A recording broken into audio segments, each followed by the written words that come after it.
Well, that's not a pennant flag yet, but with a 9-game lead and already 89 wins matching last year's total, it looks like a pretty good bet for 2009 at the new Yankee Stadium. Fans are headed to the ballpark, looking to see the Yankees against the Rays and hoping that Derek Jeter can pick up 4 more hits and stand atop the Yankees hit leaderboard. As tonight, My Nine presents New York Yankees baseball. It's the New York Yankees against the Tampa Bay Rays in the 3rd game of a 4-game set from Yankee Stadium in the Bronx. Good to be back with you. Hi, everybody, and welcome to Yankees baseball. Along with John Flaherty, I'm Michael Kay. Well, the Yankees swept a doubleheader yesterday, 4-1 in the first game and 11-1 in the second game, but everybody was talking about the fact that Derek Jeter didn't pick up a hit. He was 0 for 8 with a walk. But you know Derek Jeter, it really didn't matter to him. It's kind of hard to be frustrated when we're winning by a lot of runs. It's not the first time I've gone a game not gotten a hit or gone a day and not gotten a hit. So come back and play tomorrow. Like I said, at this point in the season, the most important thing is for us to continue playing well.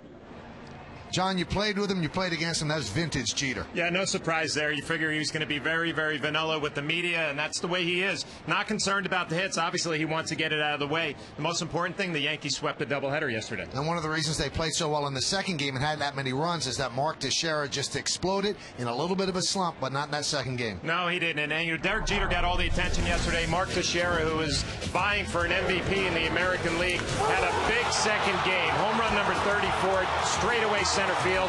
A 3-run shot, and then he followed it up with number 35 into the Yankee bullpen in right center. Kind of had a slow first game, had one hit, picked up 3 hits in the second game, a couple of home runs. Tonight's pitching matchup brought to you by Dunkin' Donuts. America runs on Dunkin'. David Price will go for the Rays, 7-7, 4.75. Chad Godin will get the start for the Yankees, 5-10, with a 4.98 ERA. Well, John just mentioned the MVP battle. Obviously, Mark Teixeira's in the conversation, and so is the Minnesota Twins catcher, Joe Mauer. And then, of course, there's Derek Jeter. We'll break it down next with first-time caller, long-time listener, John Flaherty.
The American League MVP.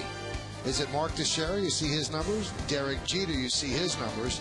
And Joe Mauer, 369, 26 homers, and 82 runs batted in. Hello, everybody, and welcome back to Yankees baseball. That's John Flaherty. I'm Michael Kay. It makes for great talk radio, so John from Pearl River, what do you think?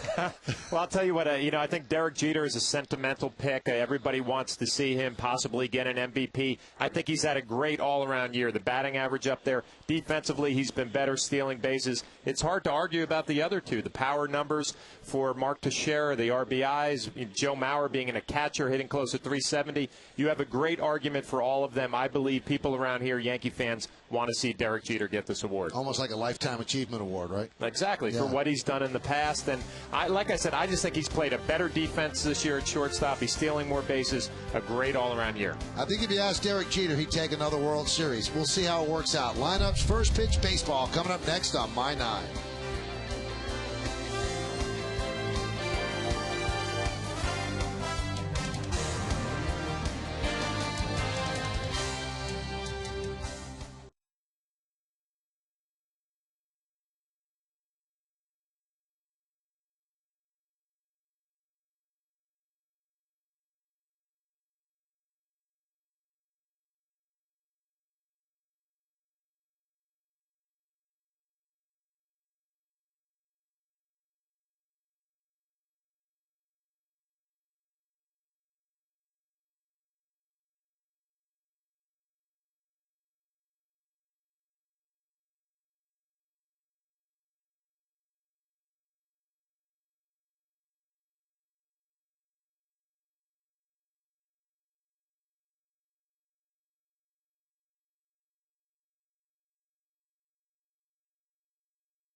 On My 9 is brought to you in part by Toyota, a smart way to keep moving forward.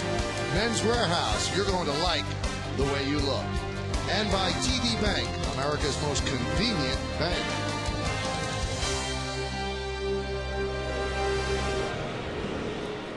Well, the crowd's still filing into Yankee Stadium. The Yankees have taken the field, and let's take a look before Chad Godin takes the mound, what the lineup he's going to face looks like. Tampa Bay Rays starting lineup is brought to you by Burger King. Get delicious 2 for $4 King deals every day of the week at Burger King. Jason Bartlett, the shortstop, will lead off. Batting second and playing left field is Carl Crawford. Evan Longoria, the third baseman, will bat third. 5 homers in 12 games against the Yanks this year. Ben Zobrist in center field will clean up, batting fifth and DHing Pat Burrell. Chris Richard, who's been in the minor leagues for 5 years, he's 35 years old. He'll be the first baseman. He'll bat sixth. He'll be filling in a lot for Carlos Pena, who's out for the year. Greg Zahn will catch and bat seventh, batting eighth and playing right field. Gabe Gross in. Akinori Iwamura is going to bat ninth and play second base. The Rays lineup is going to face Chad Godin. We'll look at the numbers. It'll be his 27th game, 5-10 record, an ERA just under 5. Take a look at our New York pitchers scouting report, brought to you by Chase, now with over 14,000 ATMs nationwide. Chase, what matters. The Yankees are hoping for 5 and fly. They would sign up for that right now, and he has a much improved slider since he's become a New York Yankee.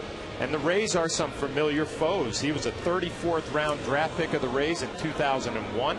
Came up through their minor league system. Now gets a chance to start against them tonight. Take a look at the defense behind Chad Godin. In the outfield, you've got Damon, Cabrera, and Swisher. That's left to right. In the infield, A-Rod, Hairston, Cano, and Teixeira. Hairston's first started short this season. Posada's behind the plate, and Chad Godin is on the mound. New York Yankees baseball is broadcast in Spanish. It's available by hitting the SAP button on your television. SAP is brought to you by Toyota, a smart way to keep moving forward. So the Yankees won both games of the day-night doubleheader yesterday.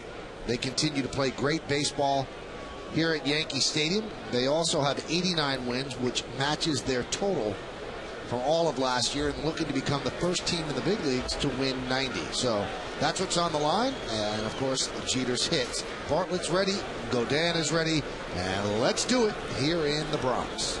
And the first pitch is up and inside, and we're underway.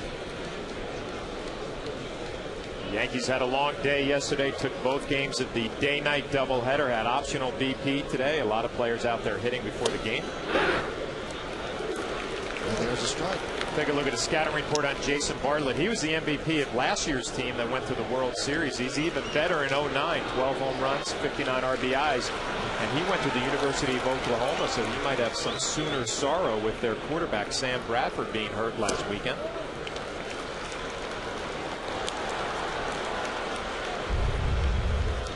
Good slider. I talked about it in the scouting report. It's been a lot better for Chad Gaudin since he came over to the New York Yankees. Right away, Dave Island saw something with that slider, made a nice little adjustment. It's really become a much better pitch. And the 1-2. He struck him out. Now, you were talking about this earlier, John. He's got good stuff, and it seems like he'll run into trouble every now and then.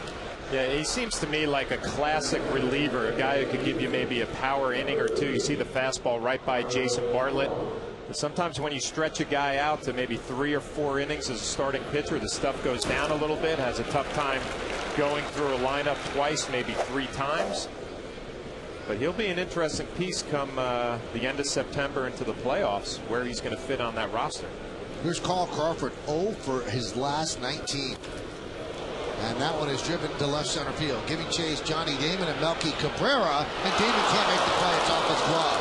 Crawford round second. He's going to go to third, and that's where he'll stay with a triple. Johnny Damon just lounging on the left field wall right now, thinking about the one that got away. Johnny showing some frustration. Carl Crawford, first pitch swinging. This ball looked like it carried a little bit, maybe surprised Johnny Damon right off of his glove. A play that he feels he should have made on the run right at the beginning of the warning track. They're going to rule that a hit and a triple, but a play, if you ask Johnny Damon, he'll say that he probably should have made. Wasn't in the pocket, but it did go off the tip. Most players think if they get their glove on the ball, they should be able to catch it. Here's Evan Longoria. Ground ball to third. They're going to try to score Crawford. Mayrob makes a nice play, gets him in a rundown. And now Posada will go the other way, and he's going to be tagged out by Hairston. And that allows Longoria to go to second. Good play by Alex Rodriguez. Good play by Alex Rodriguez. Bad base running by Carl Crawford. It's a 2-hopper right at Alex Rodriguez. The play is in front of him. And an easy play. You just get Carl Crawford in a rundown. The only good thing Carl did was stay in that rundown long enough for Longoria to get to second base in scoring position. See the frustration on Carl Crawford's face. 2-hopper routine play. It's right in front of Alex Rodriguez. No brainer. Get Crawford running to Posada. Posada back to Hairston. Applies the tag. It scored 5-2-6. The put out at home plate. And here's Ben Zobrist. And there's a strike. Crawford hesitated, and he should have just stayed there at third, then decided to head to home. And Alex Rodriguez did the right thing and ran toward him rather than throw right to home. Then Crawford could have scampered back to third. 0-2. Gaudin showing some good movement to Zobrist. Good sinking fastball the first pitch, a nice changeup the second. Everything moving down and away. Early indications, looks like he has pretty good stuff tonight.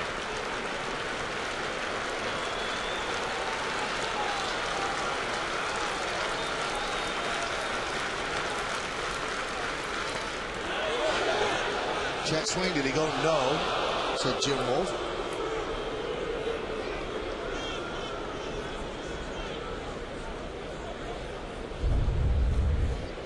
Nice block by Jorge Posada. Classic, but your glove down first. The rest of your body, the chest protector, will follow. Applies the tag just in case you get a strike call 3, or strike 3 called.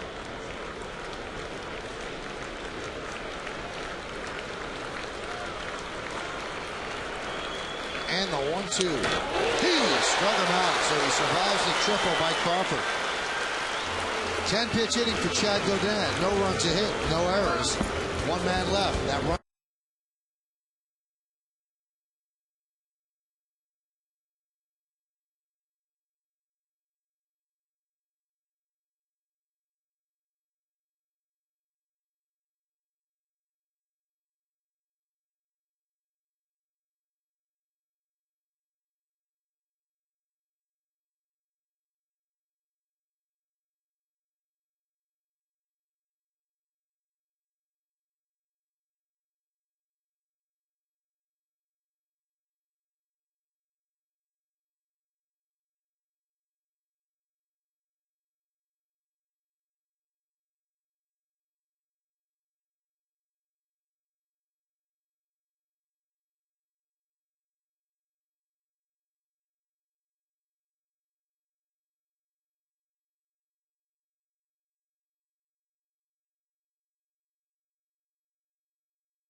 America's most convenient bank.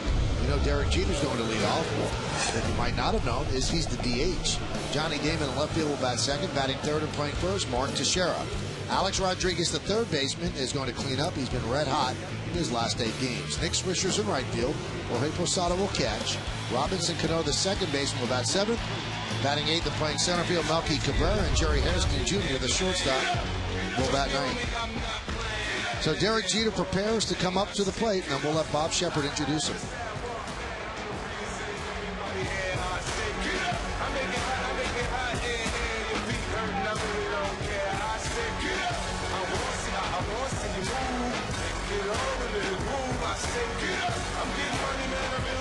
I guess they had Bob introduce him early, but as we tell you, Bob Shepard is the one that introduces, and Mom and Dad are rooting him on. Greg Zahn has a couple of words to say, and Jeter's ready. 0 for 8 yesterday with a walk. As a designated hitter, Jeter has had 13 games in his career as a DH, 16 for 53, a .302 average with 2 home runs. It's below his career average. 317 is his career average. He's 3 behind Lou Gehrig. Swings at the first pitch. 0-1.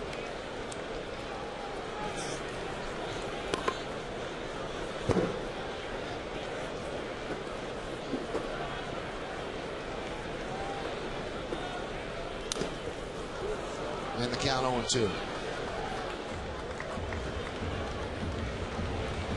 Good changeup from Price. We know about his fastball, highly touted prospect. Goes in the mid-90s. Second best pitch will be his changeup, and then he has a slider. Still a work in progress.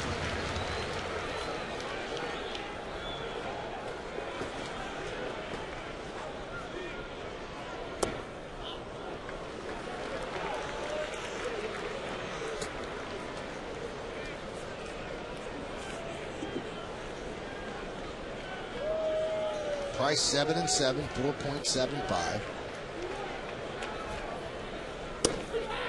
Strike 3, and Jeter's down looking. So Jeter, hitless in his last 9 at bats. His longest streak of the year is 0 for 10. Good fastball, pretty much right down the middle of the plate. Caught Derek Jeter maybe guessing a little bit for an off-speed pitch.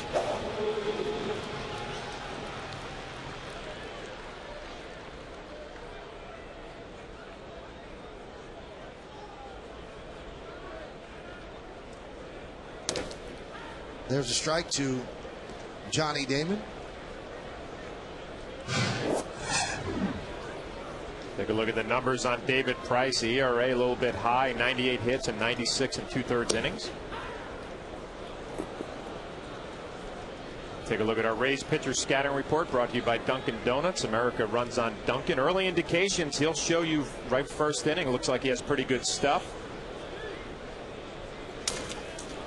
Broken bat, tapped right back to Price, and he foolishly underhands the ball, and Johnny Damon almost beat it out. And he's had some pitch count issues in the past because when he comes out of the pen, doesn't have great control, and the pitch count rises very quickly. And he's a fly ball pitcher, 11 fly ball outs in his last outing against Boston, only 3 on the ground. So the jet stream here at the new Yankee Stadium could come into play tonight.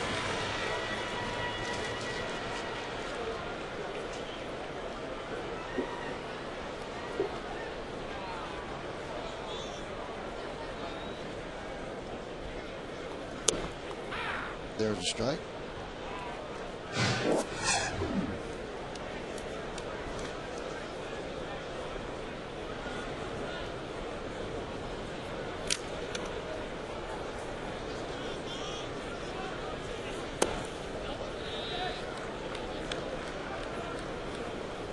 Unusual mechanics, Michael. When you watch him, he puts his hands, both the glove hand and the throwing hand, way over his head, has a little short step over the mound.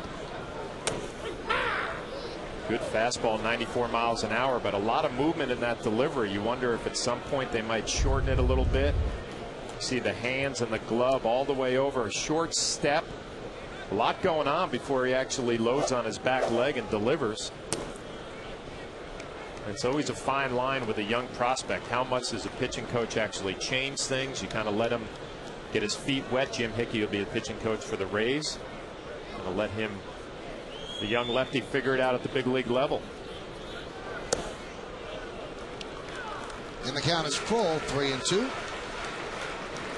Tonight's closed captioning is brought to you by your local Lexus dealers.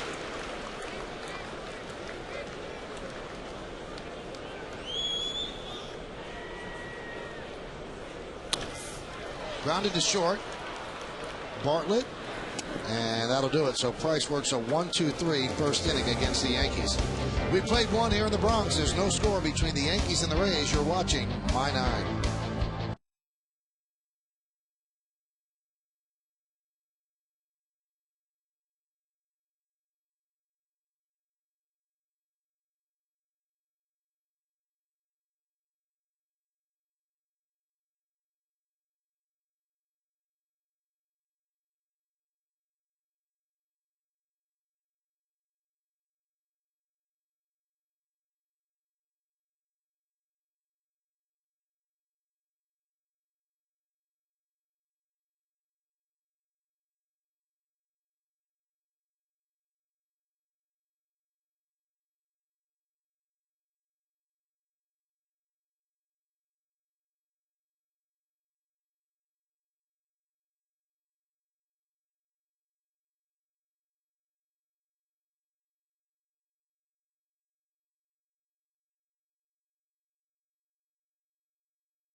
Screenings for any adult man attending the game at Yankee Stadium tomorrow against Tampa Bay.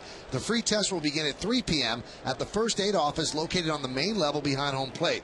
Men over 40 are especially at risk for prostate cancer. The test will be conducted by doctors and medical technicians from St. Luke's Roosevelt Hospital Center and continue throughout the game. Men will be notified of the results within 2 weeks.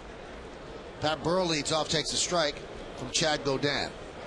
Rays have lost 6 in a row and 9 of their last 12, and they are rapidly falling out of any chance at a playoff spot. There's a strike, 0-2.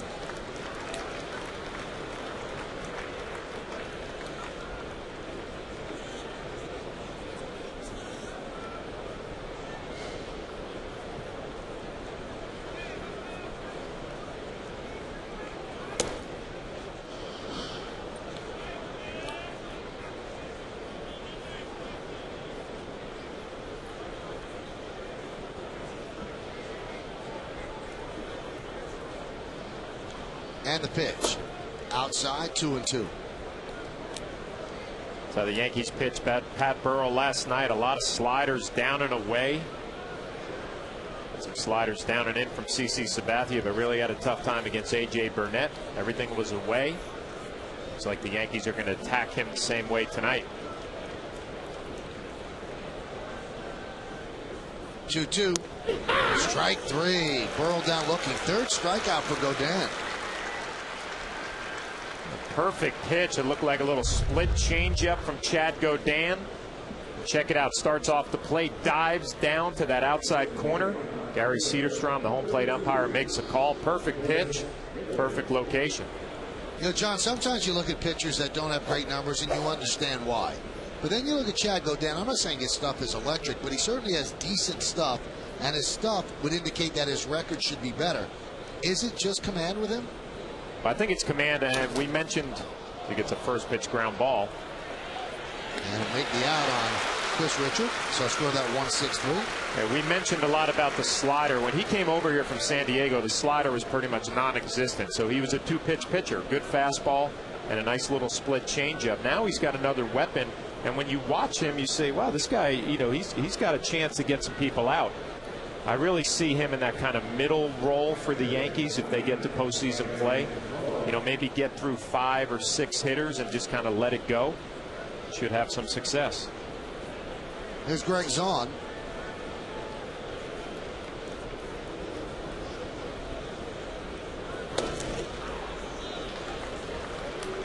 Jimmy Wong, a spectator as he rehabs his shoulder after surgery. He's hoping to get back sometime in the middle of next season if everything goes well.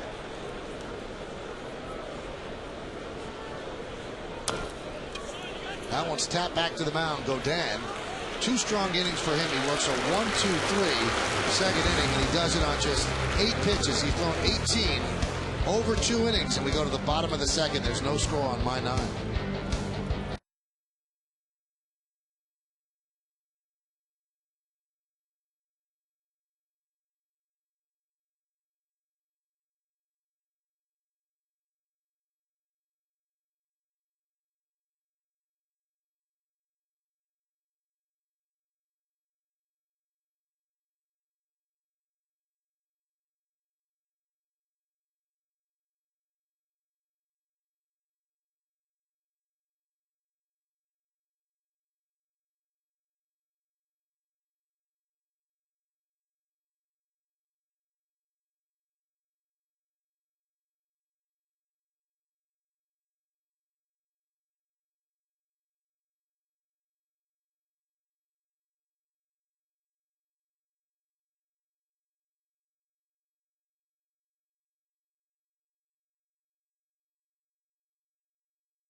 By Toyota. If you could change one rule in Major League Baseball, what would it be and why? What do you think? Go to my9tv.com to blog or email us a video with your thoughts. It's Take on Russ, brought to you by Toyota, a smart way to keep moving forward. That's what it's all about. Dad and his kid watching the game, rooting for the same team, keeping score, passing it on from generation to generation. Pretty neat. Alex Rodriguez digs in against David Price. 1-0. You look at Alex's numbers, he's at 282. But if you take it back to June 24th, that was after he had rested those couple of days in Miami, he's a 326 hitter. There's a ground ball to short. Bartlett, 1 away. I think at that time the Yankees got a handle on, well, we got to rest this guy. We can't play him every day like we did before the surgery. And he's really been an important player for them, John. Well, he really has. He's made a nice little adjustment with his leg kick, shortened his stride a little bit, and the results have been there. But you're right, Michael. It was kind of a trial by error, figuring out how to use him where he would be at his best. And again, we talked about it yesterday, a luxury for Joe Girardi now, having a big lead. You can pick your spots with all your regulars, give them some rest down the stretch. Here's Nick Swisher, 6 home runs in 13 games against Tampa Bay.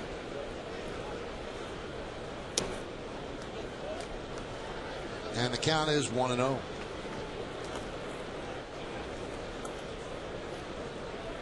I mentioned earlier with David Price, a young pitcher, when he comes out of the pen with his good stuff, he usually can have a good night. He's got an ERA of 6.62 through his first 2 innings. Doesn't look like that's going to be the case tonight. He looked good in the first and looks pretty solid here in the second. That one is driven deep to left field. There it goes. See ya. A long Swisher, only his 4th home run here in the Bronx. And he is having some season, 25 on the year, and a 1-0 Yankee lead.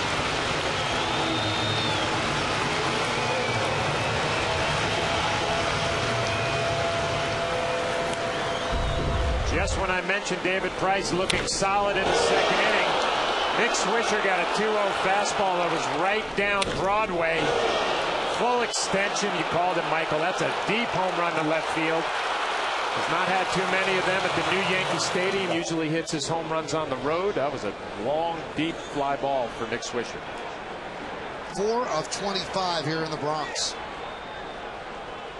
Here's Jorge Posada.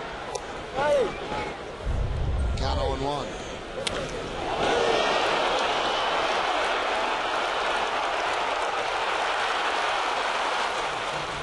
Flirted with that second deck, which is a long poke down the left field line.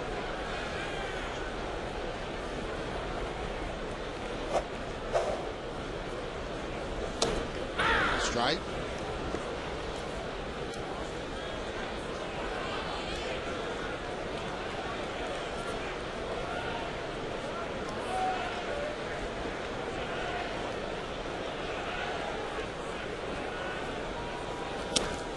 And Posada downswing. Swisher's home run, his first here since June 8th. He's hit his share of home runs. Obviously 25, you sign up for that. Only 4 here at the stadium, so if they were more equal, well, he'd be having an even bigger year than he is. We tried to explain it yesterday. You just can't really do it. I mean, the new ballpark here, Yankee Stadium, it's a hitter's ballpark. Nick Swisher not really enjoying it. Maybe he'll enjoy it here in September. And when he does hit a home run, he hits it to the deeper part of the park rather than going to right field. Pitch to Canoa's high. He's felt caged in by the stadium, I guess.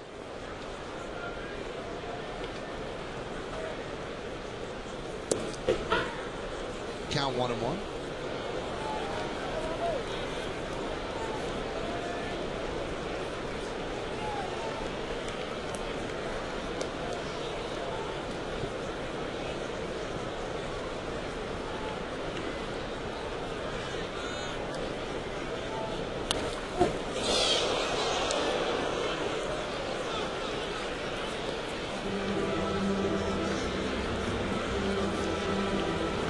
Tough at bat for Robinson Cano. The young lefty Price has that power fastball, ran it in on his hands.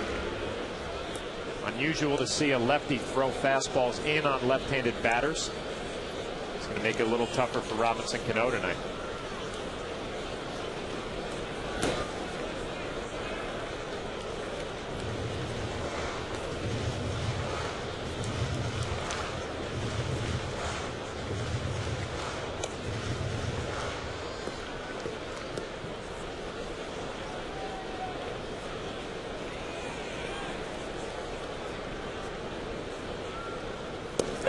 Strike 3. Price has good stuff, but he made one bad pitch to Nick Swisher. Price has 3 strikeouts. He's allowed 1 home run. A long, loud one to Swisher. Deep into the night and deep into the left field stands. We played 2. It's 1-0 Yanks.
cafe coffees made with fresh ground espresso now at McDonald's. Beautiful girl with a great smile, and a beautiful little girl with a great smile missing one of its frames. Let's go back. Probably get some money for that. Kind of has your cut, John. A little bit of an uppercut. Yeah. Get under the ball, get in the air at the new stadium. Jet stream.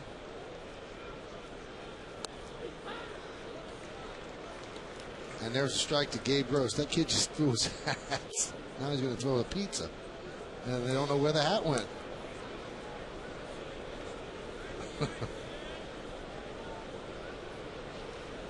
There it is.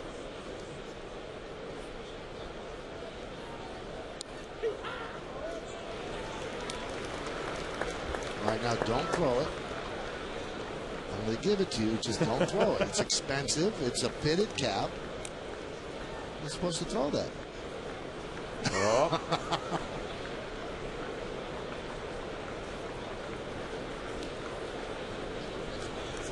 The 0-2.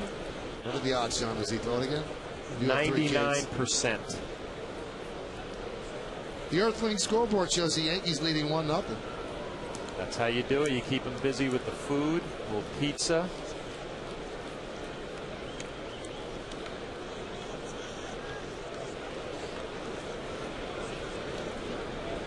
See, he did it in such a great way. He talked with him and reasoned with him. My dad would have whacked me. You throw this again. One away. A lot of kids at the ballpark tonight. Now it's the time of year you start talking about school nights. A lot of kids going back to school today. My kids going back tomorrow. Big smiles. All the kids excited about getting back. A lot of smiles on the parents' faces too. Excited about getting the kids back to school.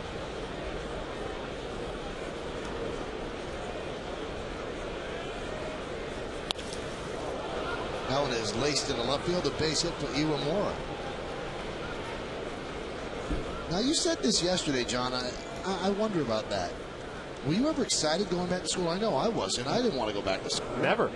I'm shocked. You said your kids are happy, right? All three of my kids are ecstatic to go back to school tomorrow. My daughter, who's in junior high, is going to have a tough time falling asleep tonight because she's so excited about going in. So obviously they take after their mom.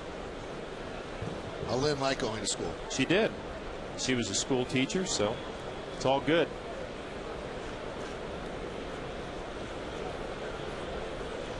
Here's Jason Bartlett. Swing and a miss. Good breaking ball.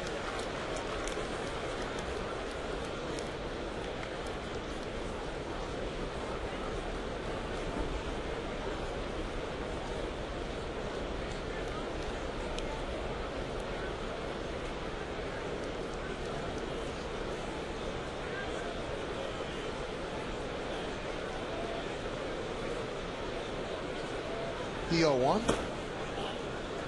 1-1.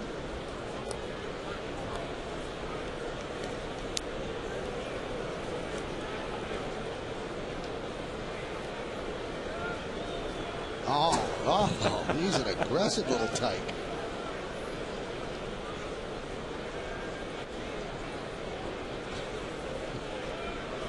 Cute kid. Runner was going, and it's fouled back to the screen.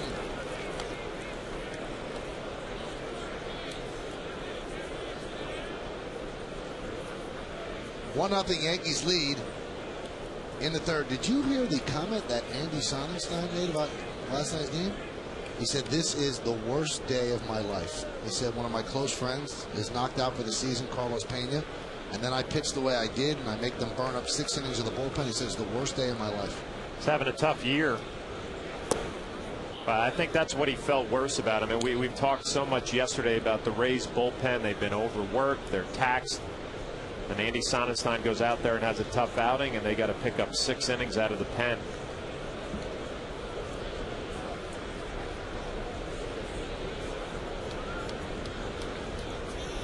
The 2-2.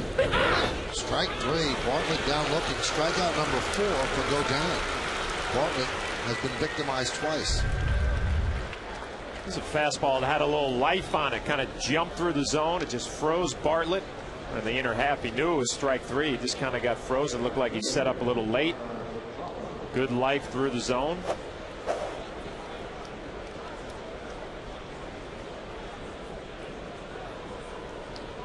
Here's Crawford, tripled off the glove of Johnny Damon in the first inning, and the first pitch is outside, 1-0.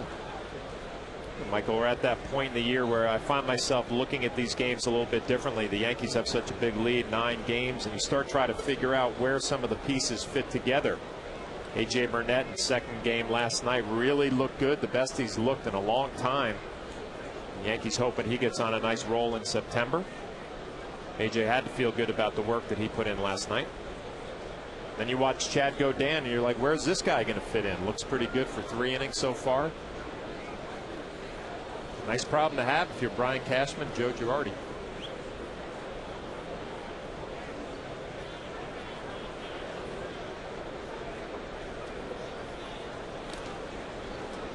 Godin keeping Iwamura close.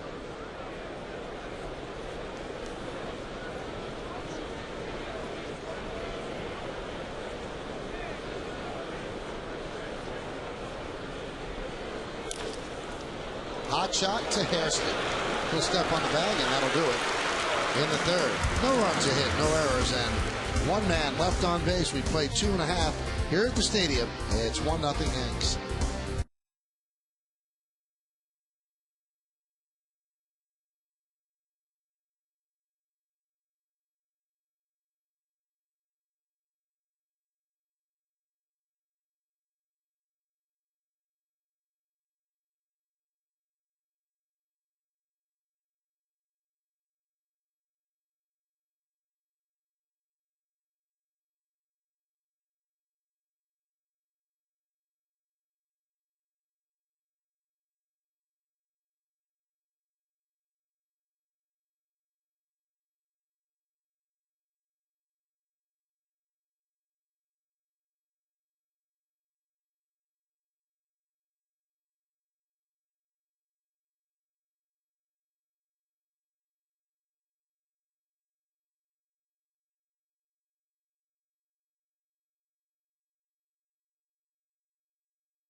Powered by Acura Advance.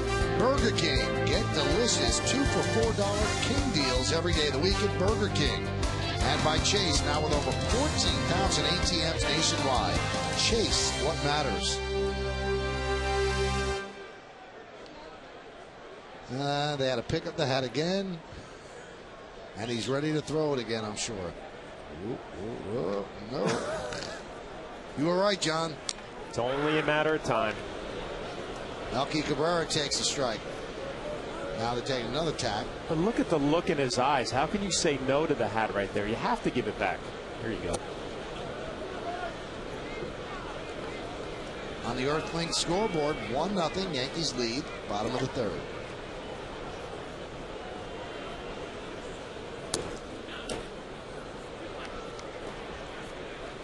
Count 2-1.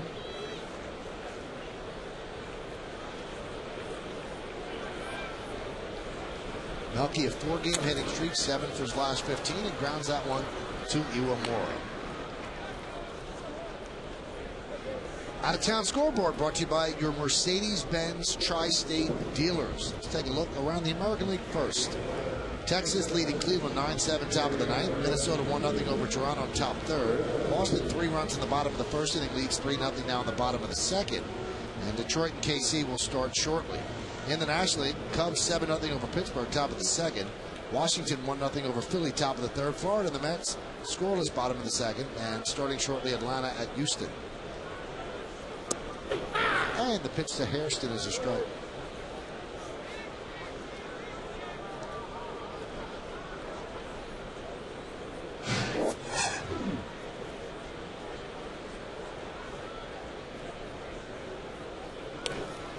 Bunted and foul. Joe Girardi's been getting Hairston a lot of playing time. So overall with the Yankees and the Reds, he's at 273. But with the Yankees, he's 16 for 48, which is 333. Nice guy to come off the bench. He's got some pop, and he can play every single position. He is actually the Yankees' emergency catcher as well. All three outfield positions, all four infield and behind the plate. I was hanging around the batting cage too today, and Jerry Hairston Jr. was hitting. Eric Hinsky. Those are the two happiest guys on the New York Yankee team. I mean, they came over from teams that weren't going to postseason play. They found a nice little spot here on the bench. Eric Hinsky, a little pop, left-handed off the bench. Jerry Hairston, you mentioned the versatility. Just think about these veteran guys playing for a team like Pittsburgh, playing for Cincinnati. You get traded over here. 9-game lead, looking forward to postseason play, and you got a chance possibly to get a big hit in a postseason game.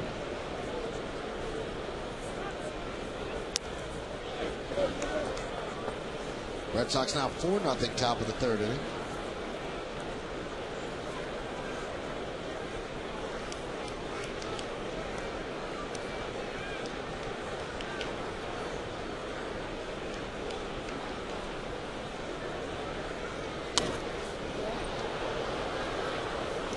I guess I was thinking about them today, Michael. You know, I was a backup player on some of those teams in 03, 04, and 05. And you have these thoughts creep into your head when you come into September and postseason play. I'm going to be that guy, you know, that one guy in postseason.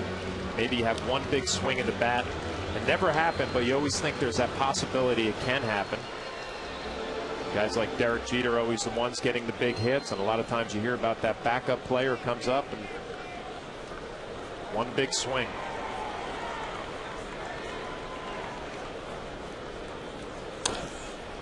Grounded to third. Longoria. 2 outs, and that'll bring up Jeter.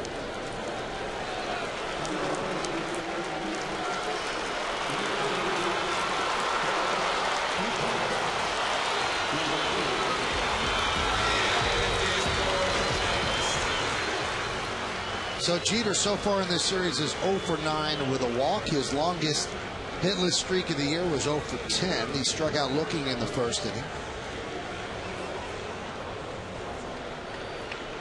Lou Gehrig, 2,721 hits. Derek Jeter, 2,718 hits.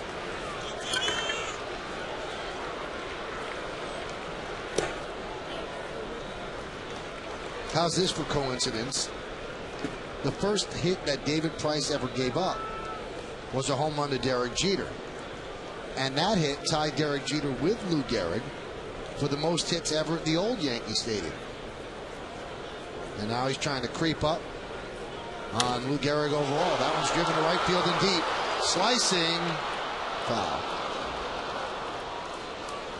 And this is Derek Jeter's last home run at the old Yankee Stadium, John. It was against David Price. It was a slider. It's it to right center. Plenty of carry for Derek Jeter. We haven't seen that slider tonight from David Price. It's pretty much been fastball changeup so far through 3 innings.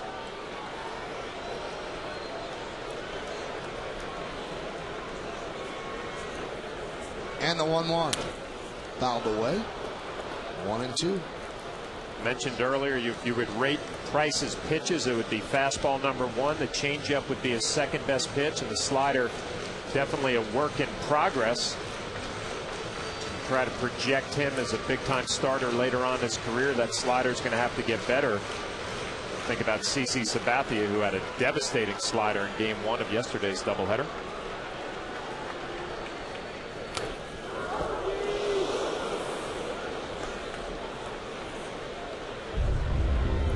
Fastball in on the hands. Seen that from Derek before. You just let it get deep, foul it off, spoil it. A lot of hitters would hit a weak ground ball on that pitch. Derek stays inside, fouls it off, and you live to see another pitch. And the 1-2. Missed inside. First slider of the game, and a pretty good one from Price, down and in. Derek Jeter didn't even flinch.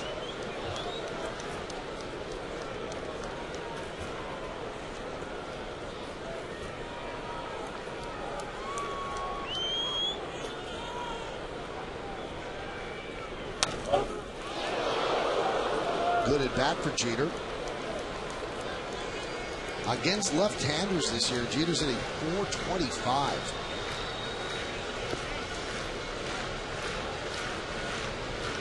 You don't have to worry about the breaking ball going away from you against lefties. Slider's going to come into Derek Jeter right where he likes it. Stay inside, drive it to the right side of the field.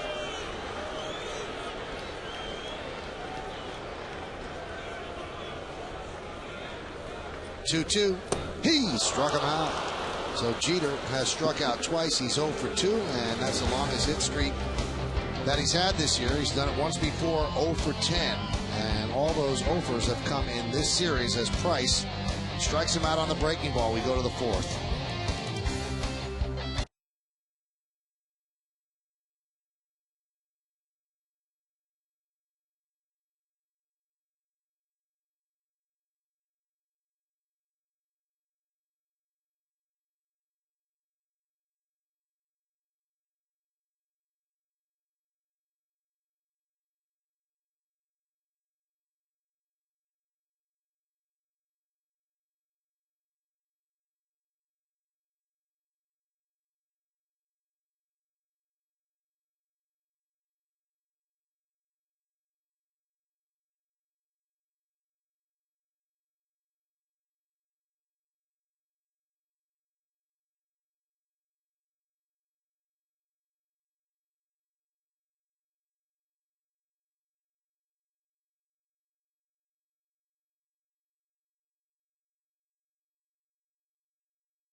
Brought to you by your local Jeep dealers. On this date in 1982, Don Mattingly made his major league debut against the Orioles.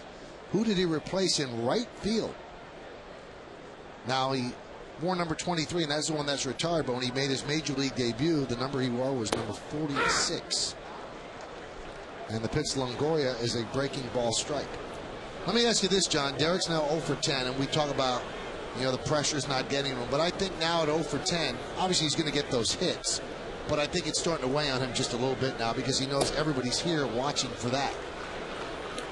I don't know if Derek, obviously people are here. They want to see it happen. But I don't think Derek really gets caught up in that type of stuff, to tell you the truth. I just think he hits the balls hard. In the second game of last night's doubleheader, didn't get any hits. David Price made one mistake so far in this ball game, and it cost him a run. But he's looked pretty dominant, so you can't really single Derek out. But how about, forget about catching Garrick, how about just being 0 for 10? Doesn't that start to weigh on you? Yeah, you start thinking about it because Derek has been one of the hottest hitters the month of August coming into September. We're used to seeing him get 2 hits, a lot of times 3 hits in games. And now, some thoughts start creeping like, you know what, I want to stay hot all the way through. You don't want to go through a little slump in September, and then come postseason time, you're thinking about your swing. Derek, not one of those guys who thinks an awful lot about his swing. He just sees the ball and hits it. Popped up. And out of play. And I say that because it might sound real simple, see the ball and hit the ball, but there are a lot of hitters who think about mechanics up at the plate. I was one of them. Alex Rodriguez thinks a lot about his mechanics when he's hitting. Derek, not one of those people. He's thinking about baseball, where is it and where do I have to hit it hard. How about DHing, John? Does that give him more time to think? Well, look at him. He doesn't know what to do with himself. I mean, he's looking in the crowd, trying to find a comfortable spot on the bench, hanging next to Andy Pettitte, having a good time, but he clearly does not know what to do with his time. It was a nightmare playing with Derek when he wasn't playing. He'd be in the dugout moving around, talking a lot, joking around with people.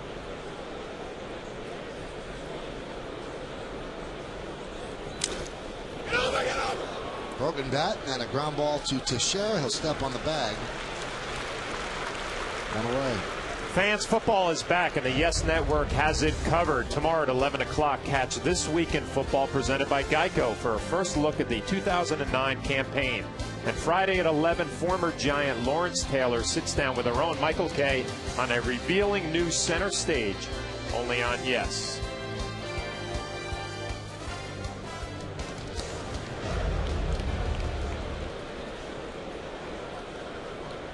That's going to bring up Ben Zobrist, who struck out in the first inning.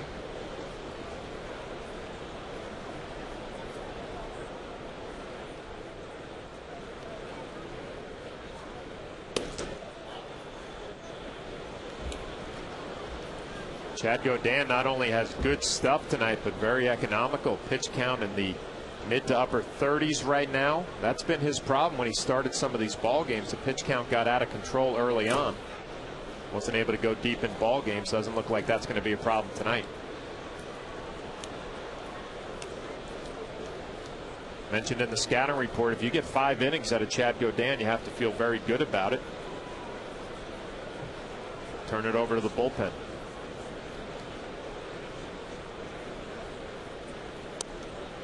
Now, last time he pitched, or he started, against Toronto, in Toronto, 3 2/3 innings. And to get those 2 outs in the 4th inning, he had thrown 80 pitches.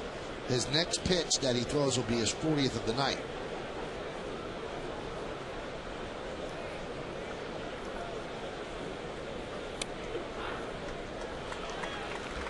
Bring in more.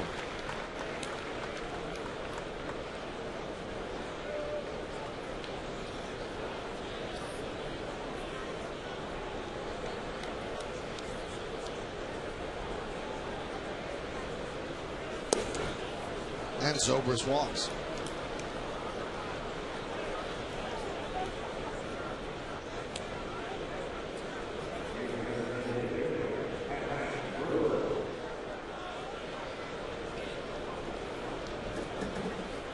Along with John Flaherty, I'm Michael Kay, and you're watching Yankees baseball right here on My 9. We thank you for joining us on this Tuesday evening. Yankees lead 1-0, top of the 4th inning. I guess you can't wear white pants anymore after Labor Day, John. That's what I hear. Yeah. I got to walk a couple of booths down and break that to John Sterling. Is he wearing white today? No, but he's a big white pants guy. You don't have to worry about myself wearing white tomorrow night, okay? All right. Well, you're always appropriately dressed. You're a very stylish guy.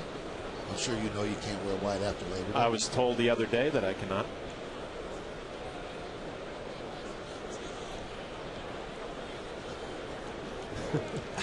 Don't know what John. I think John's wearing khaki slacks. No, it's a black suit, I'm told. Okay.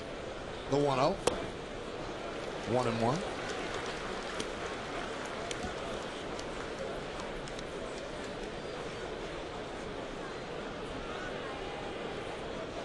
Pat Burrell brought it here to Tampa to hit some home runs, supply some right-handed power. All of his 13 home runs have come against right-handed pitching. Not doing the job against lefties. It's not doing the job all the way around. 13 home runs, 57 RBIs. Not what the Rays were expecting when they signed him to a 2-year deal. And a pretty decent money, too. 2 years, $18 million. And that's kind of before the market, quote unquote, crashed, where a guy like Bobby Abreu, who I think is a much better player than Pat Burrell, ended up signing for $5 million with the Angels. And although he had a very bad August, his overall statistics are still very good. We'll see Bobby Abreu and the Angels next week on Monday. That'll be a makeup of a rain-out game from earlier, and then the Yankees still have 3 games remaining on the coast against the Angels. And those are going to be bragging games, I think, because the Yankees don't want to go into any possible postseason series with the Angels not thinking they could beat them. So they're also battling for the best record in the American League. So there's a lot on the line in those 4 games. Missed outside, 3-2. Well, looking forward to that Angels series. Obviously, the Yankees aren't looking too far ahead, but I want to see Kendry Morales, a guy they've been talking about, a possible MVP out there in California. They let Mark Teixeira go. Morales stepped in, having a big year at first base for the Angels. Runner goes, 3-2 is a strike. The throw to second. It's a strike him out, throw him out, double play. So that's going to do it in the 4th inning for the Rays. Takes an inside strike and the throw to second. Zobrist didn't even get to the bag, and he is out. We go to the bottom of the 4th.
On this date in '82, the captain Don Mattingly made his major league debut against the Orioles. Who did he replace in right field? And the answer is Ken Griffey Sr. Mattingly had some really nice things to say about Derek Jeter today, and he said the one thing that people don't realize, they always talk about leadership and he's not a rah-rah guy. He said nobody knows what goes on inside the clubhouse. He said they said the same thing about me. He said because the media wants you to be rah-rah to them to show how rah-rah you are to the team. He said, but that's not the way it works. You want your team to respect you. You don't want to take that laundry and take it outside. He said, I think that Jeter's been a great leader for the Yankees, and he's one of those guys, and I thought this was an interesting point, John, that when he breaks this record, everybody will be happy for him. There's nobody that's going to be jealous or deny him that record because they feel that he's earned it, he's battled for it, and he deserves it. I totally agree with Don Mattingly. And you know what, I remember when Derek was anointed the captain. Was that in Cincinnati? Yep. I believe. I think that might have been my first year with the Yankees, and it was almost like, wait a second, he already hasn't been named captain because he carried himself that way. Everybody showed him that respect. They knew that the team was his to lead, and it was just a formality to put the title on it. Does a lot of things in that clubhouse to lead the troops, and leads by example out on the field.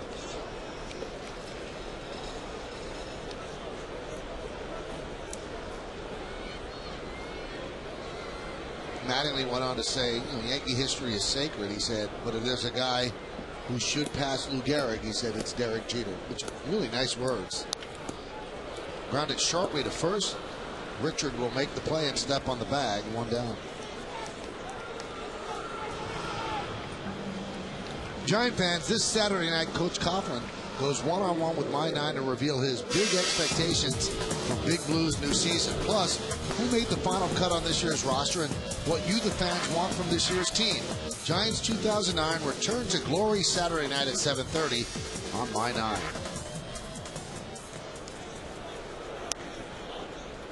Pitch is outside to Mark Teixeira.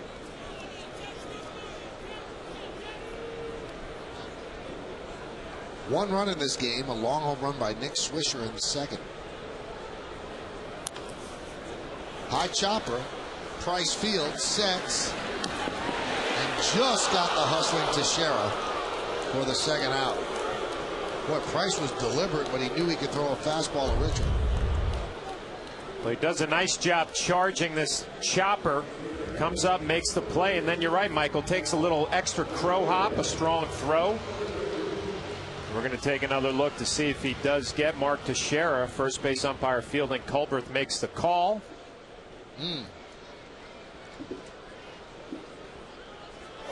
Mick Kelleher did not argue. Here's Alex Rodriguez. And a strike. Take another look. A strong, accurate throw. I don't know, John. Bang, bang play. Mark didn't complain. Mick Kelleher didn't complain.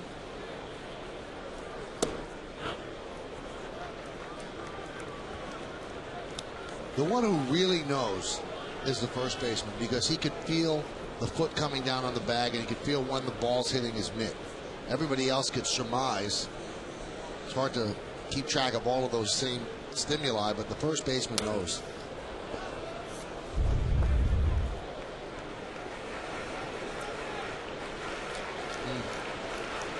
Even in slow motion, tough to make the call. Fielding Culberth made that call.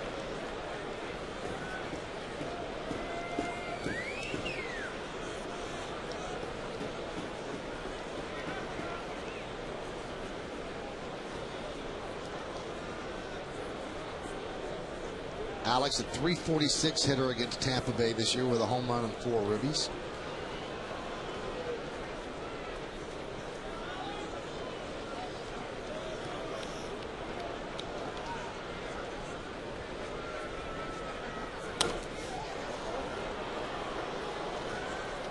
Best swing Alex Rodriguez had all night right there in that fastball. The shortest swing that he's had. He's been behind the fastball a couple of times.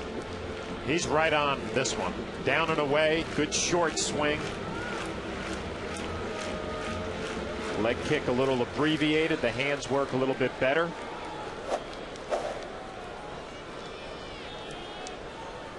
Price throws a fastball. He better elevate it up in the zone. Count 2-2. Price has not been great on the road. 1-4, 5.60. At home, he's 6-3, 3.28. And the day-night splits are also stark. At day 4-1, 3 ERA. At night 3-6, 5.46 ERA. 2-2. Fouled away.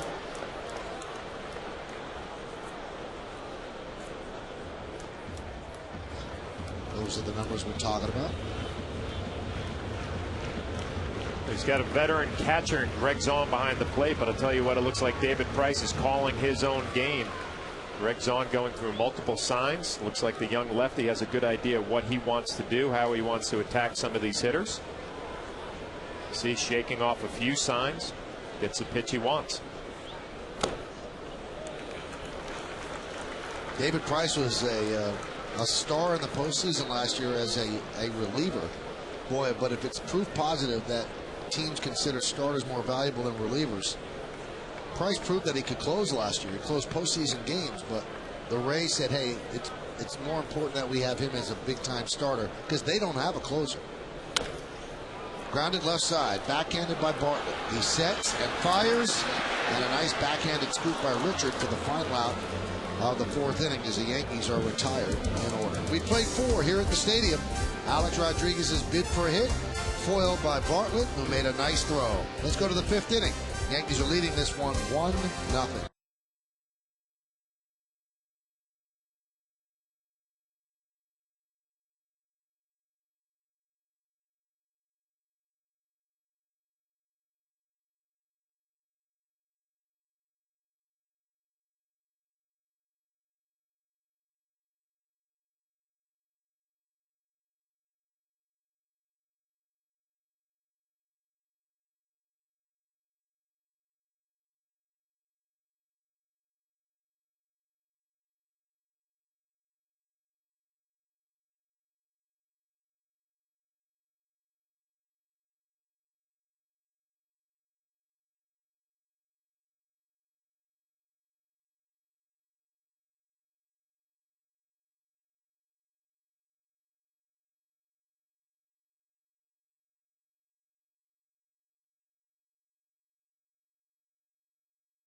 starting at 8 as a whole new group of dancers hit America's stage on So You Think You Could Dance. Then at 9, it's the premiere of fall's most talked about new show, Glee.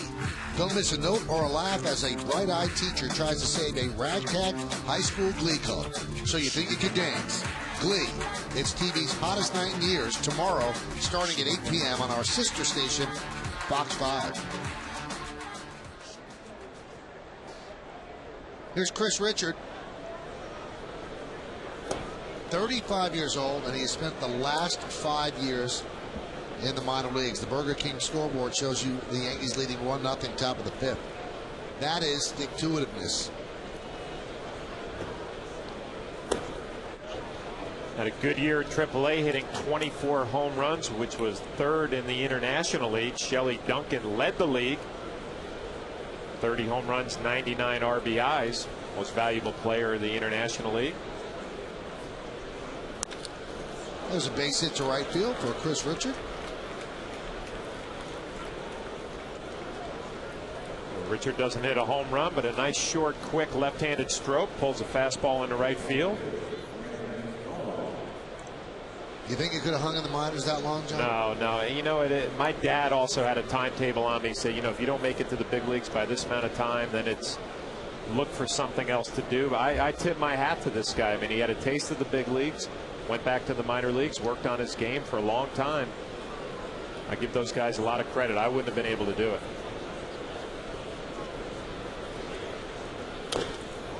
Now, one thing, he's been in AAA for all these years, and you can make a decent living, and maybe he's thinking, well, what am I going to do that I'm going to earn this kind of money? I'm not saying you're making hundreds of thousands of dollars, but you're making over the median income. Yeah, you can make a living and pay your bills, no doubt about that. But I think that most of the guys that are hanging on at AAA, it's not about the living, it's still chasing the dream. I mean, you hear about the stories that some people figure it out later on in their career.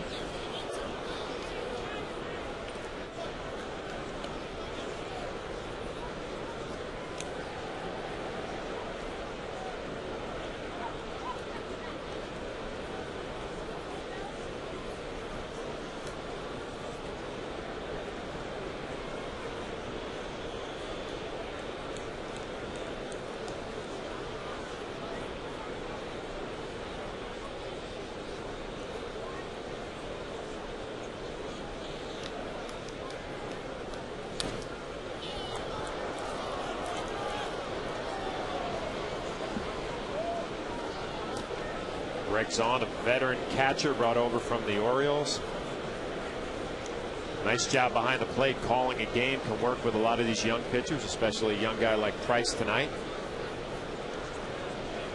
A little switch hitter, not a lot of power. Put the ball in play. Hit and run guy, situational hitter.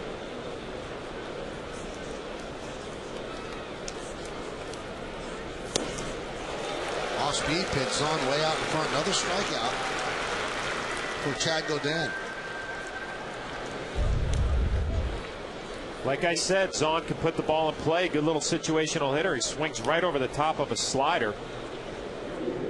Nice pitch by Chad Godin. Got it all working tonight. Good fastball, nice slider, good changeup. 6 strikeouts. Seems like everything I say tonight goes the other way, Michael. I'll talk about Zahn put the ball in play, strikes out. David Price having a good inning, gives up a home run to Nick Swisher. I wouldn't read too much into that, John. You're being very harsh on yourself. Should I talk about the pace of play? That should slow it down. Already in the 5th inning.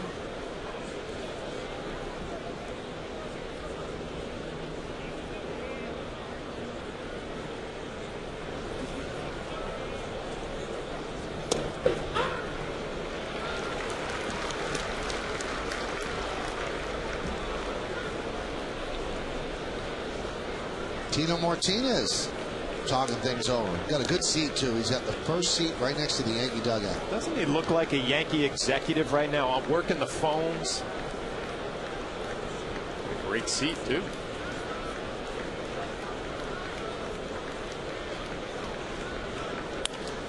Right back to Godin. He dropped the ball, and they go to first. They'll say that he held it. He dropped the ball on the exchange, so it is a double play. 1-3. So Chad Godin completes 5 innings for the first time since July 26. We're halfway through. Yankees are up by 1.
Big Swisher in the bottom of the second inning. Got a 2-0 fastball right down the middle.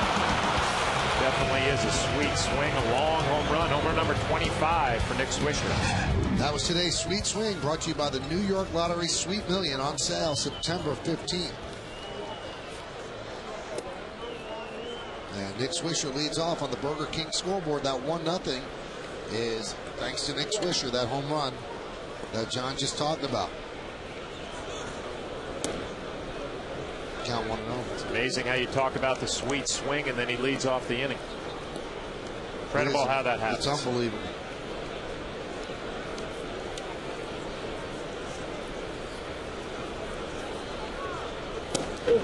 There's a strike.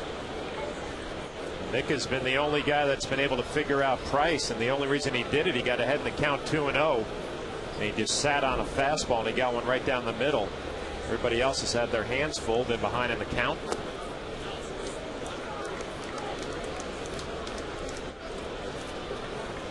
(4-2) at 3.29 his last 6 starts. Trying to finish up the year strong. Look forward to next year. We talked about this toward the end of the inning, John. There's been such a debate about Java, and there's going to be a debate about Phil Hughes, whether they should stay in the bullpen, and the Yankees are convinced that both should be starters because they say starters are harder to find. There's a strike. And boy, the Rays are proof positive that the one thing that they are lacking is a closer. They do not have a closer in the bullpen to get those final 3 outs. This guy proved in the cauldron of pressure of the postseason that he could do it, David Price, and they're electing to start him rather than relieve him. So they think it's easier to find a closer somewhere somehow. 3-2. Check swing, and Swisher walks. Last year, closing out the American League Championship Series, was David Price. The ground ball to Rivera on their way to the World Series.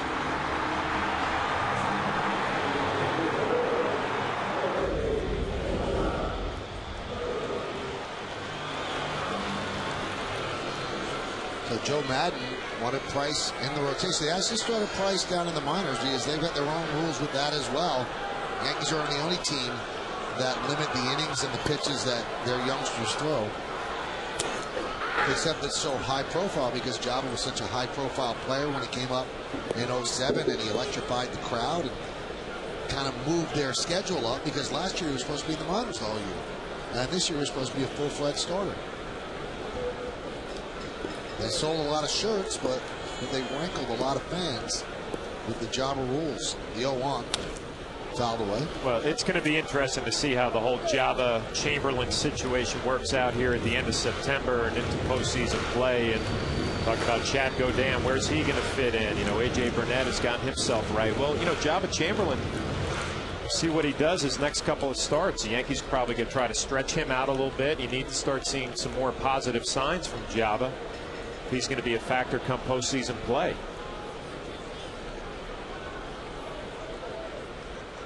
The 0-2, 1-2. What do you think is more important, John? A closer? Now, with the Yankees, that's not the argument. They have a closer, so those guys would have been eighth inning guys. David Price would have been the closer. What's more important, a closer or a big-time starter? Well, if you can find a big-time starter, obviously a #1 type guy, I mean, you got to throw him out in the rotation. Now, the argument is David Price a starting pitcher? Is Java Chamberlain a starting pitcher? I've said from day one I view Java as a relief pitcher, just because he's done it before. He's pitched big innings. He was a 2-pitch pitcher, and he was dominant.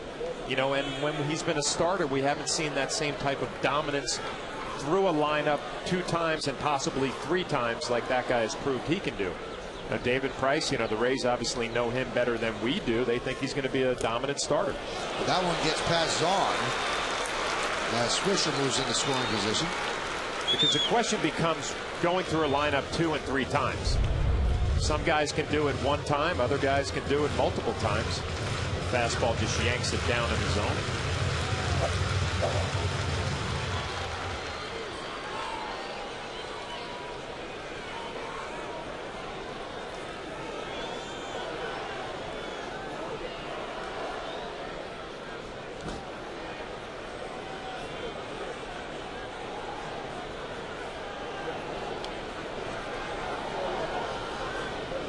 And the 2-2.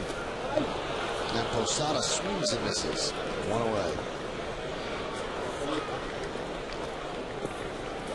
This copyrighted telecast is presented by authority of the New York Yankees and may not be reproduced or retransmitted in any form, and the accounts and descriptions of this game may not be disseminated without the express written consent of the aforementioned New York Yankees.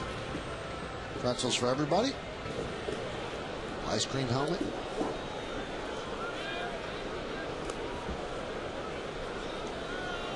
Twizzlers.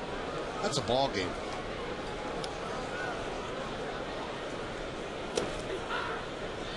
And a strike to Cano.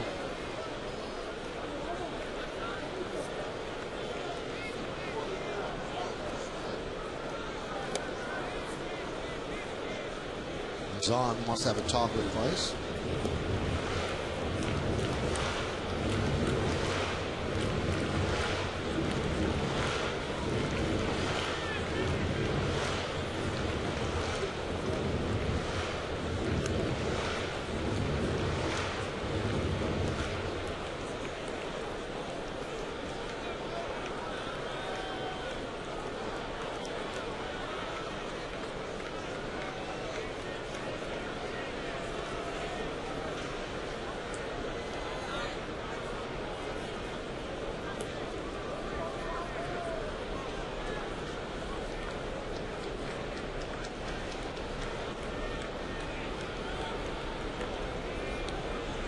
Swisher off second. Cano struck out looking in the second. The 0-1.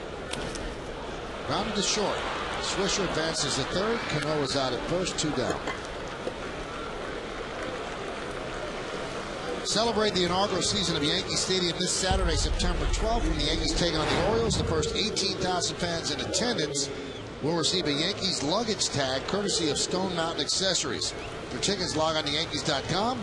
Visit the Yankee Stadium ticket window, Yankees clubhouse shops, or call Ticketmaster at 877-469-9849.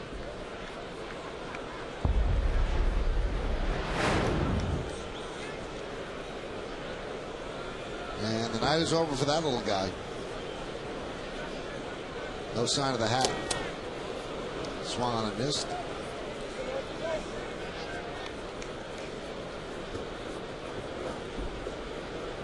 Where's the hat, John? The hat's probably in the row before him. He's thrown it so many times, they said forget about it.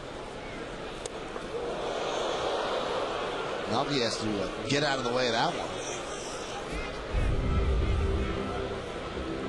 Another fastball just yanks it down and in. Melky Cabrera moving his feet.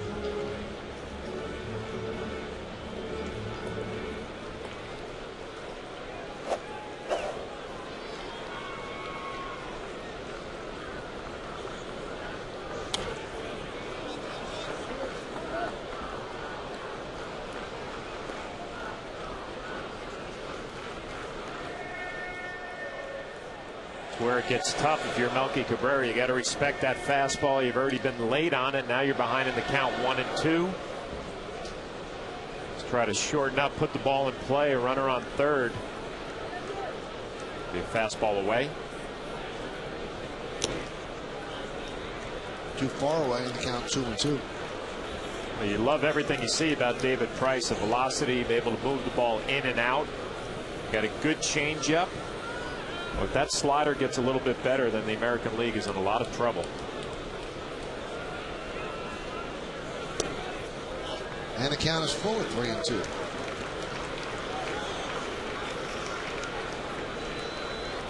Along with John Flaherty, I'm Michael Kay. You're watching Yankees baseball right here on My 9. Big crowd at the stadium as the Yankees lead 1-0. Bottom of the fifth inning. Chad Godin has really pitched a good game over 5. David Price has made one mistake, a home run he allowed to Nick Swisher with 1 out in the second. And that's the difference in this game. 1-0 Yanks as they try to win their 3rd straight against Tampa Bay. And Tampa Bay tries to snap a 6-game losing streak. Derek Jeter so far tonight is 0 for 2. And he's 0 for 10 in the series. 3-2. Grounded foul. Good job by Melky Cabrera there. He had seen all fastballs from David Price. Price came with a 3-2 slider. A nice piece of hitting by Melky just to foul that off. Got to believe Price is going to come back with his best pitch here. 3-2 would be that power fastball. We'll see if he wants to go in or out with it.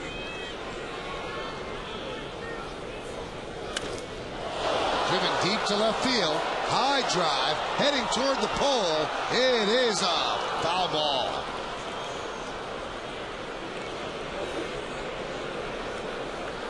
Melky was sitting on that fastball and he got it inside just a little bit too quick. Like it would have had the distance, just a little bit foul. Do a cat and mouse now. If you're a catcher, do you go back inside? Melky's pulled the fastball. Probably looking for a pitch away. If you're Greg Zahn, do you go back in there or do you stay away? They're going to go away. 8th pitch of the at bat. And Melky spoils it.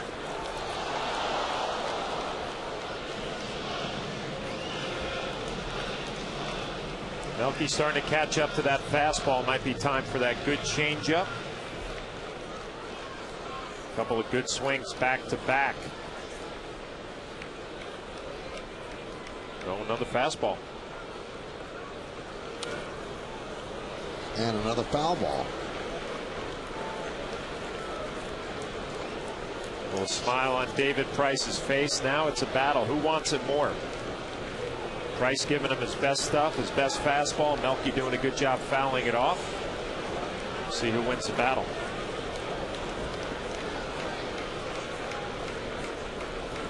Three-two. Popped up near the plate, and a nice play by Zahn for the final out of the 5th inning. So the walk to Swisher does not come back to haunt Price. No runs, no hits, no errors, 1 man left. We've played 5, 1-0 Yanks.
little sinking changeup. Fastball right down the middle of Bartlett. Another fastball. He's had a good one tonight. A good slider to Greg Zahn.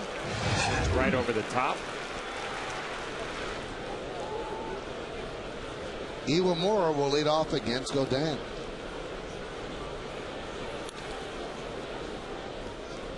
Count 0-1. Well, I said in our scouting report on Chad Godin, 5 and fly. He's obviously in the 6th inning now, looking to build on his impressive performance. 6 strikeouts tonight.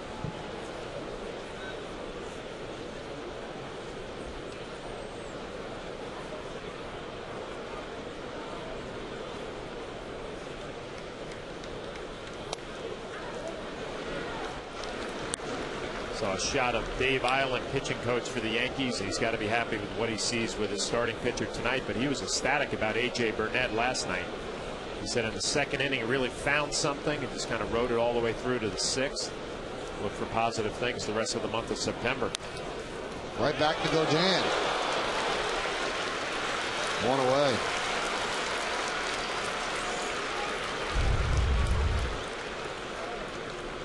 Again, it looks like that split changeup had a little movement down and away. Iwamura just slaps it back up the middle. Nice job by Godin. Get yourself in fielding position. Nice athletic play. Easy throw over to first base.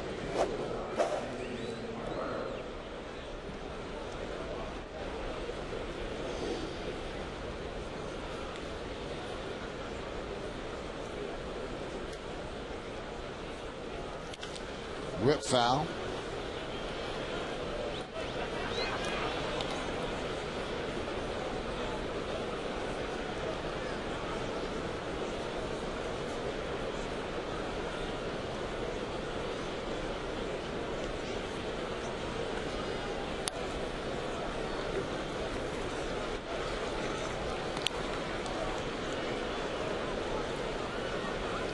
Take a look at the out-of-town scoreboard, brought to you by Blimpie, America's Sub Shops. Game 1 of a doubleheader. Texas outlasts Cleveland 11-9. 3-0 Minnesota over Toronto, top of the 6th. Boston shutting out Baltimore 8-0, top of the 5th. And Detroit 1-0 over KC, bottom of the 2nd.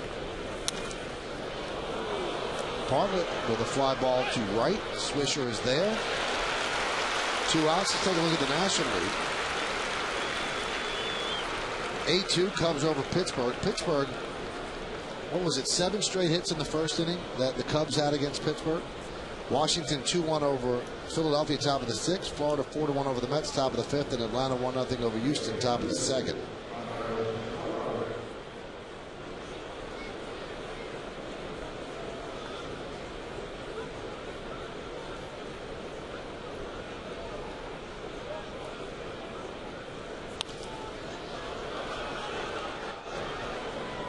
Watch a radar gun, 91 miles an hour, but it definitely looks like Chad Godin has a little bit of life on that fastball. A lot of these Rays hitters have been behind. They've been late. Tells you that Godin probably hiding the ball a little bit.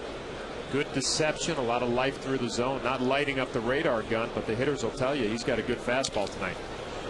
Lined into right field. Crawford picks up his 2nd hit of the night, a 2-out single. I'm having one of those great nights. Obviously, Carl Crawford had a tough time with the fastball. Lines it to right field. Talking about the life on Chad Godin's fastball. Take that Flaherty. Line drive right to right field.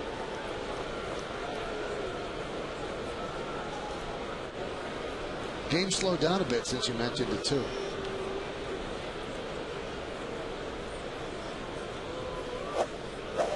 Crawford came into the game hitless in his last 19 at bats, 2 for his last 25, and here he is 2 for 3 tonight. Here's Longoria. They picked him off. They picked off Crawford. Yesterday, they pitched out, and they got him. Posada, the only catcher to get him twice this year, and he was leading there, and Godin nagged him to end the inning. Pretty bad mistake by Crawford. Looked pretty close at first base. Crawford can't believe it as we go to the bottom of the 6th.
Another half step, fielding Colbert. The first base umpire bangs him out.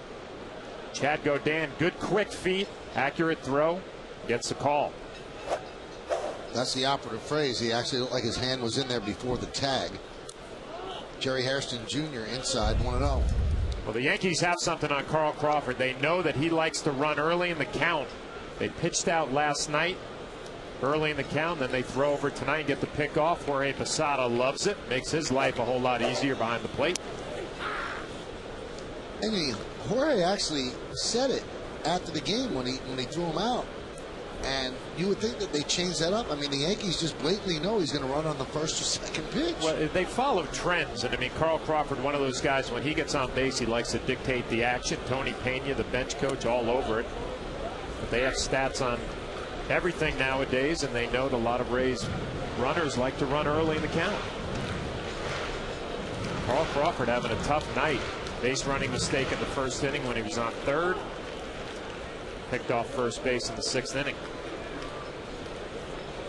2-1. Deep drive, left field, but Crawford is there for the first out.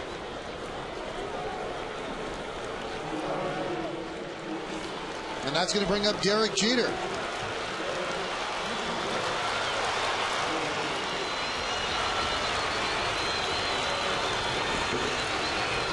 Jeter struck out looking in the first, struck out swinging in the third.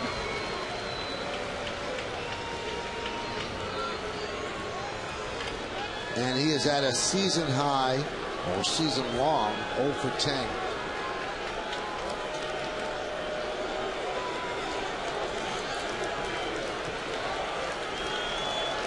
Derek 3 hits away from tying Lou Gehrig, most in Yankee history, and he takes a strike.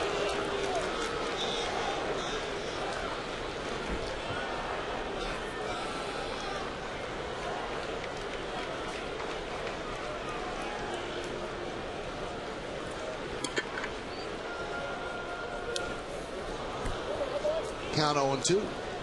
Well, David Price, third time through the order with Derek Jeter, struck him out twice, but he changed it up a little bit. Back-to-back sliders. Derek just had one to hit. He fouled off.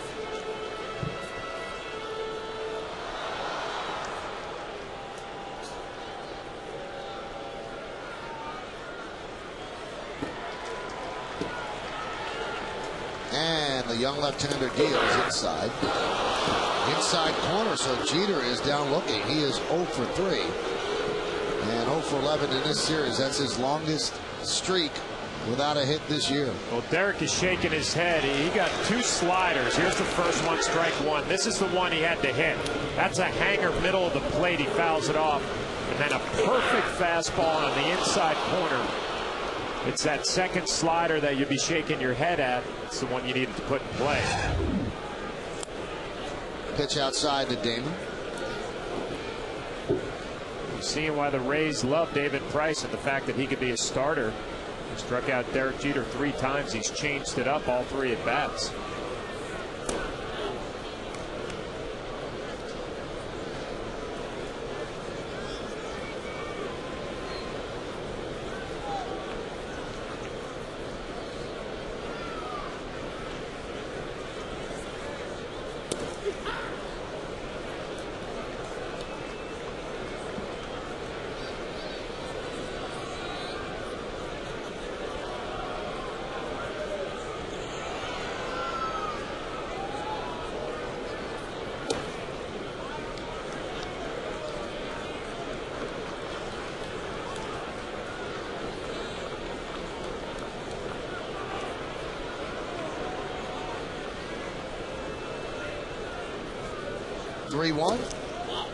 And Johnny Damon works a 2-out walk. Only the second walk for Price.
Pitch count getting up there for David Price, 95.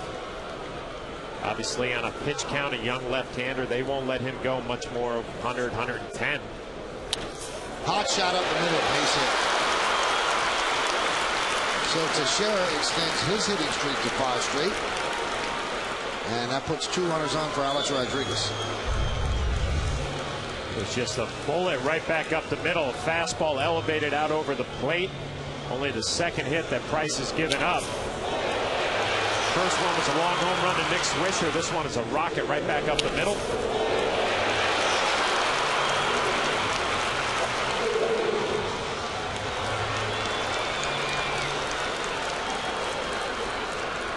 Most pitches that David Price has thrown this year, 114.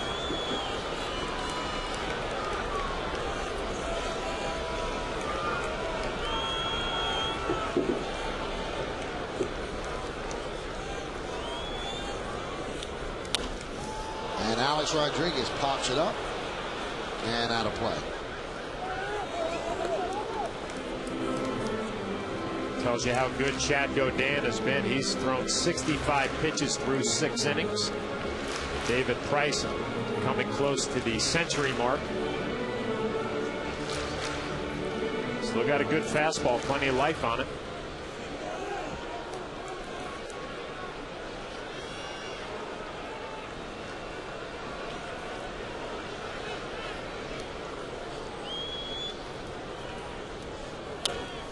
Foul back.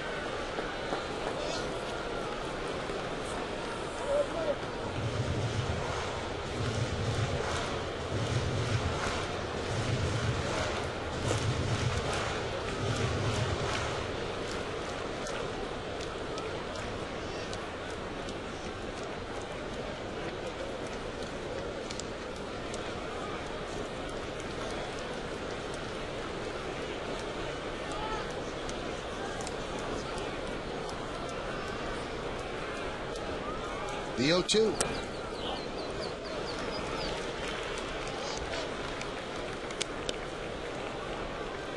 Next pitch will be number 100. Jim Hickey calling out there. See who's ready. Call to the bullpen has been a tough one for the Rays lately. Got a lot of those relievers running on fumes coming down the stretch here in September. Starting pitching has not done a good job going deep into the ball game.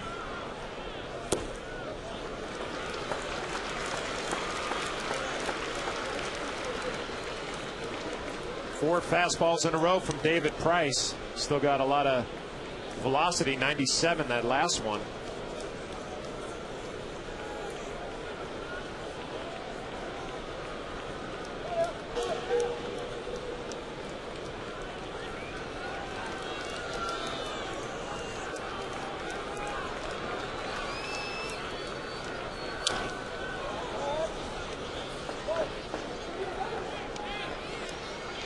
Rays staying with that fastball, pounding Alex Rodriguez inside. He's thrown 5 in a row. You start thinking about a possibility of an off-speed pitch. David Price watching Alex Rodriguez a little bit late on the fastball. He's not giving in to the temptation of throwing a slider that might speed up Alex's bat, or maybe a changeup. 5 fastballs in a row going right at him.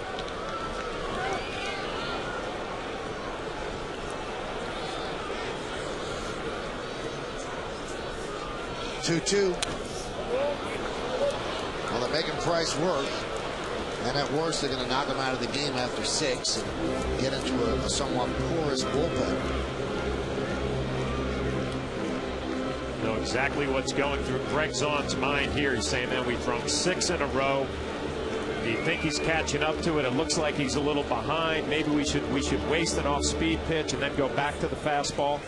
See pitches per start for David Price. High 114, average 98.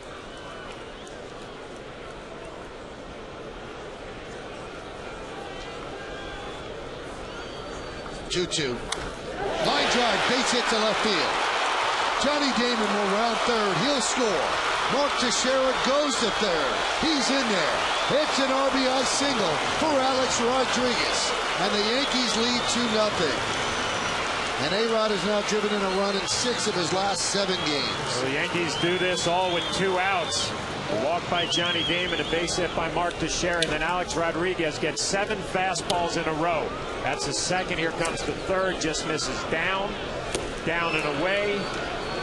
Fouled off. Another fastball up and out. Good swing, and then he gets one inside. The shortest swing that he has had tonight. Just drops his hands, pulls it to left field. Johnny Damon scores easily. Mark Teixeira all the way to third base. Big 2-out RBI base hit by Alex Rodriguez.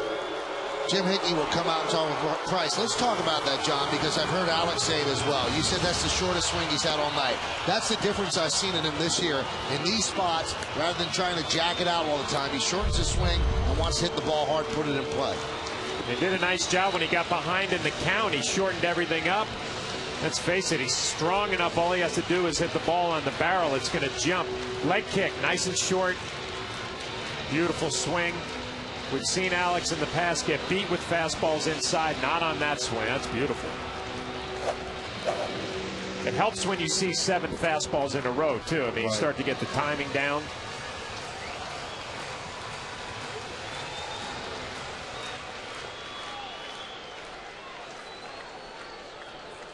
'80th run batted in for Alex Rodriguez.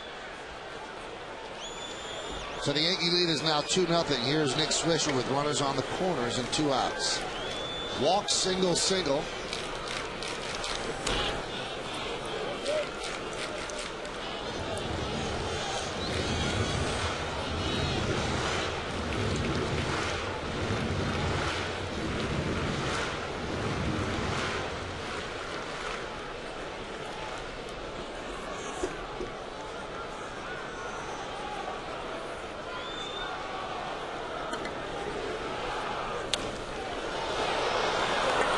Popped up, shallow center. Zobrist on the run, slides, and makes the play. So David Price gets the final out of the 6th, but not before the Yankees score 1 run on 2 hits, no errors, 2 men left. Could have been more, but a nice play by Ben Zobrist as we go to the 7th. Yankees up 2.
Stadium seats from the original place. Call Yankee Steiner Collectibles at 800-759-SCORE. There are many unique items which are the perfect addition to any Yankee fans collection. Contact Yankee Steiner Collectibles today at 800-759-SCORE or visit steinersports.com or yankees.com.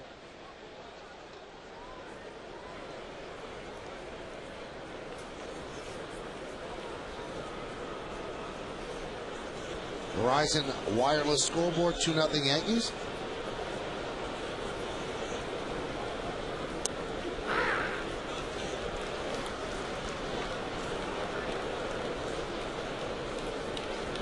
Brian Bruni getting ready.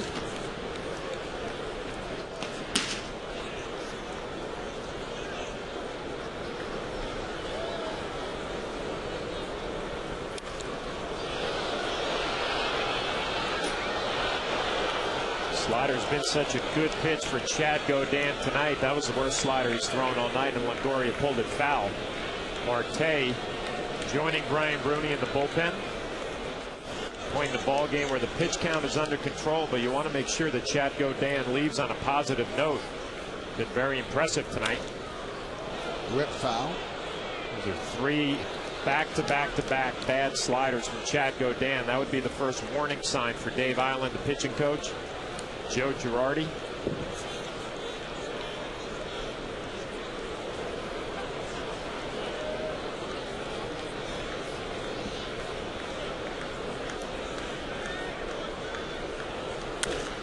Driven deep to left field. Damon back, still back. See ya.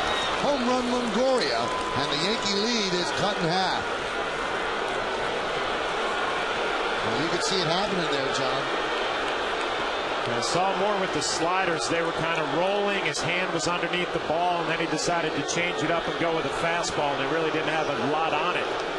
Pretty much middle of the plate. Evan Longoria, who's been hot in the month of September. He got one right down Broadway, just like Nick Swisher did. When he hits it on the barrel, it's going to jump out of here.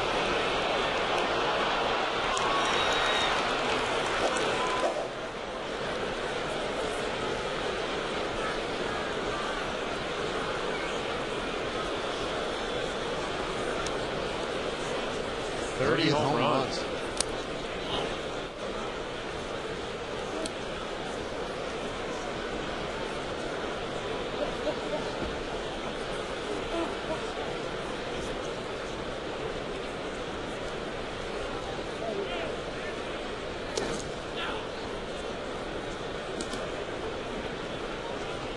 Careful here with Ben Zobrist. He's got some pop. 23 home runs, 72 RBIs. Keep something down and away with a little bit of movement. Hit sharply, a base hit. And Zobrist picks up a single. Thrown 6 pitches in this inning. They really haven't been quality. Dave Island's going to go to the phone, see who's ready to go. I believe with a right-hander, you're going to be looking for Brian Bruni. It's a fastball down the middle. He challenges him. Zobrist right on it. It's a line drive to right field. Like I said, you want to be able to get Gaudin out of this ball game, leaving on a positive note. It looks like they're going to give him another hitter, Pat Burrell.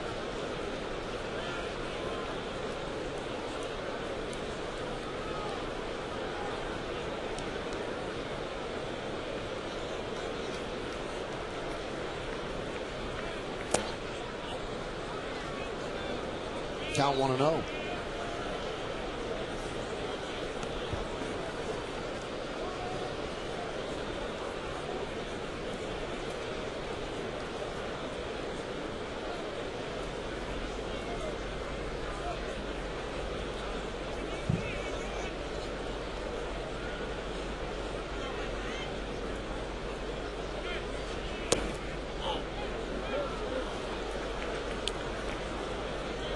Plate umpire Gary Cederstrom has been a pitcher's umpire tonight. Gaudin didn't get the call. Pitch count up at 74.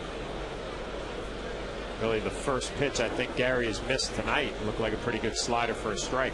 Didn't get the call.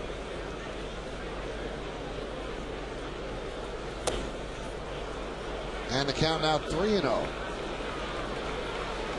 So it is starting to unravel here for Chad Gaudin. He still holds a 2-1 lead, but it's somewhat tenuous. Tying runs at first, a 3-0 count on Burrell. Let's see if they turn him loose on 3-0.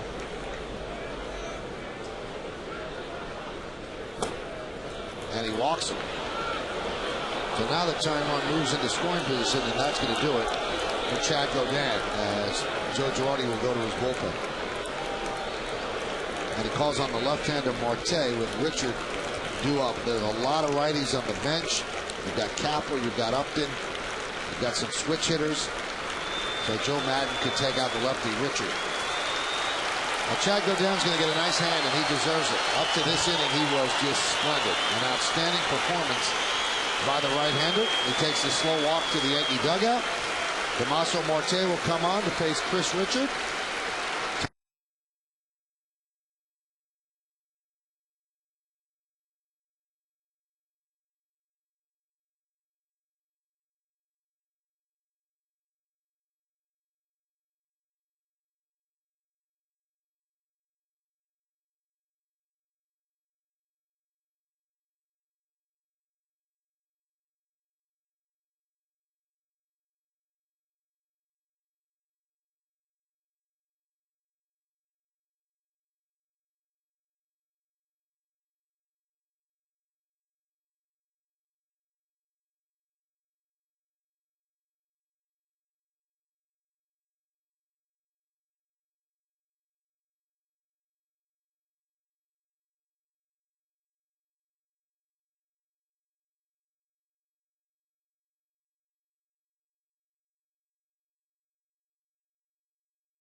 This is big. Big moment in the game. 7th inning. Yankees hold a 2-1 lead. And they bring in Damaso Marte. Now, most of that ERA came earlier when he was battling arm problems. But since he's come out the DL, he's had pretty good stuff. Oh, he has. He's been a very pleasant surprise. 5 games, 4 1/3 innings, no hits, no runs, 1 walk, and 5 strikeouts. Like I said, a pleasant surprise for Joe Girardi and his staff. Marte coming off the DL, throwing the ball lights out.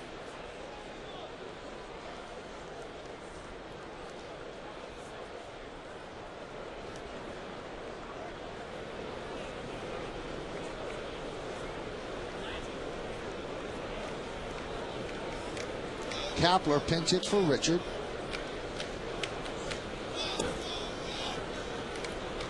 And it's 1-0.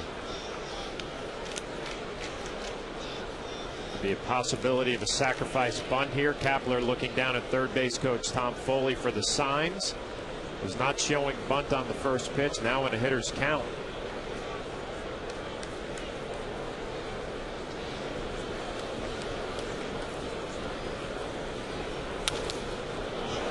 Popped up, shallow right.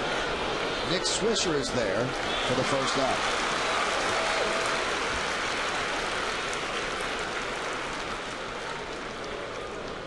Those are the numbers that John just told you about. Now Greg Zahn has been called back. He will not hit. And they'll send up Deanna Navarro. Now they're both switch hitters, but it's kind of like they're in a funky platoon. Against lefties, Navarro will play, which is odd. He was an all-star last year. And against righties, Zahn plays. Navarro gets a pinch hit opportunity here. And you see Joe Maddon, the manager of the Rays, not managing this game late for 1 run or a tie ball game. He doesn't feel good about his bullpen. He's turning some of his hitters loose, trying to have a big inning. Mentioned it yesterday and today. The bullpen is fatigued, not at full strength.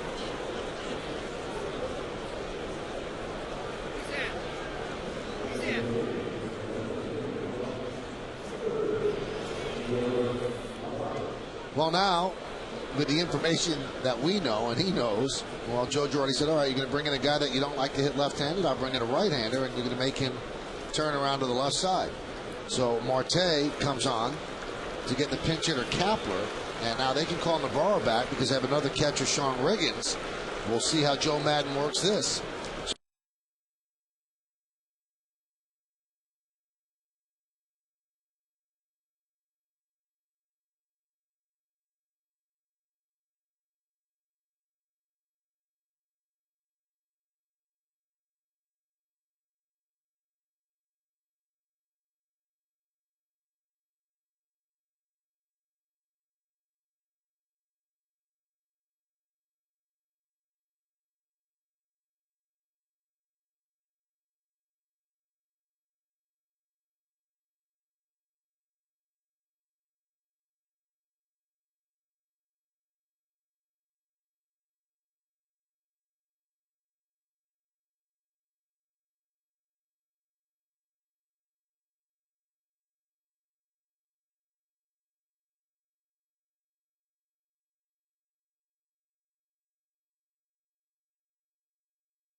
York City.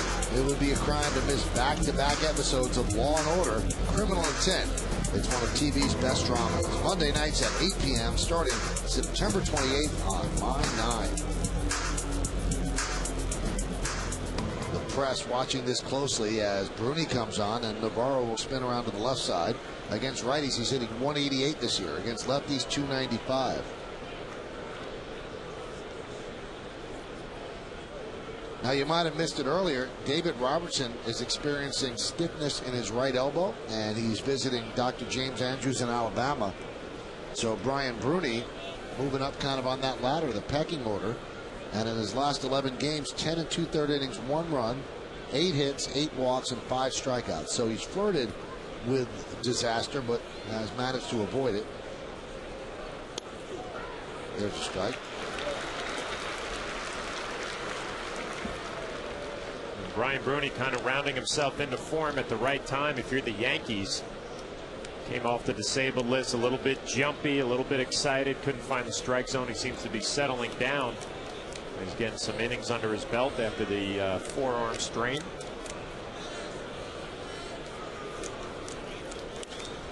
Grounded to third. Nice play by A-Rod, and he will beat Zobrist to the bag for the second out.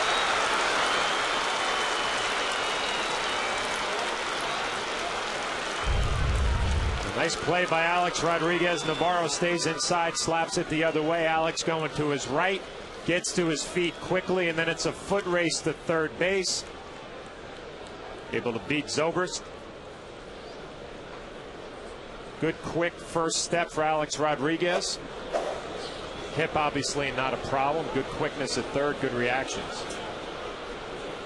And now with Gabe Gross due up, Joe Girardi really massaging his bullpen, so he's going to call on another left-hander. This will be Phil Koch, and that will force Joe Maddon's hand again. Does he go back to his bench, just like Willie Ibar is going to pinch hit? A lot of stuff going on. The wheels are turning.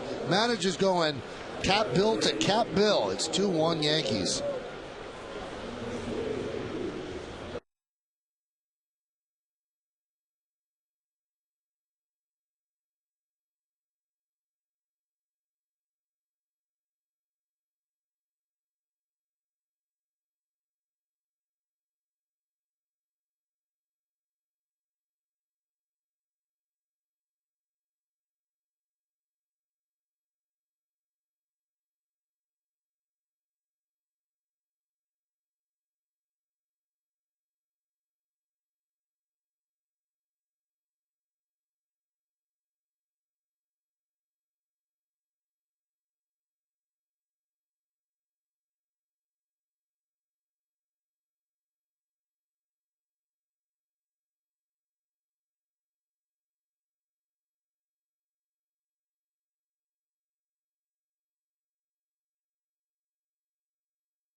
So now Madden sends up Ibar to pinch hit for the lefty swinging Gross against the lefty Phil Koch. Koch has not pitched since September 2nd. Ibar against left-handed pitchers, 244 this year. Against righties, 257. Swung on a miss. Phil Koch well rested, showing a good fastball in that first pitch to Willie Ibar. Nice luxury for Joe Girardi, being able to mix and match here in the 7th inning when you got Phil Hughes locking down the 8th. A healthy Mariano Rivera for the 9th.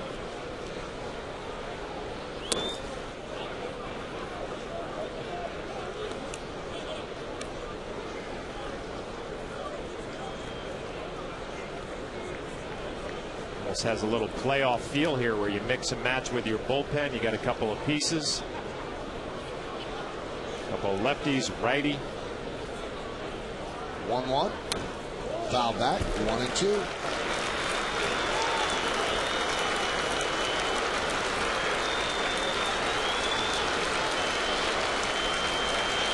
Koch has come on this year and inherited 43 base runners. 33 of them have been stranded. It's a pretty good percentage. And the 1-2. Snap throw to first. And hustling back is Navarro. He really strayed far off the bag, and Posada heads up, fired to first, but Navarro got back. Jorge Posada, your job behind the plate, make sure this ball stays in front. It's not picture perfect, but he does the job. Sees Navarro straying off. A strong throw, just doesn't get him.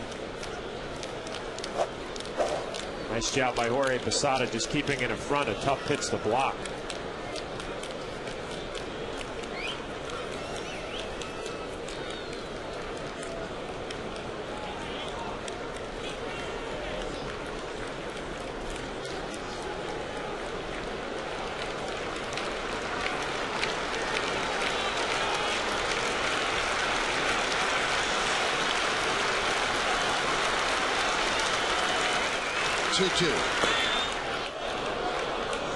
Now the count is full at 3-2. So that releases the base runners. 3-2 and 2 outs.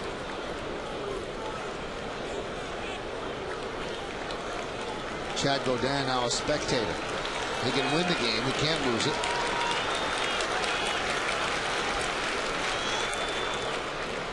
And Posada and Koch want to get on the same page.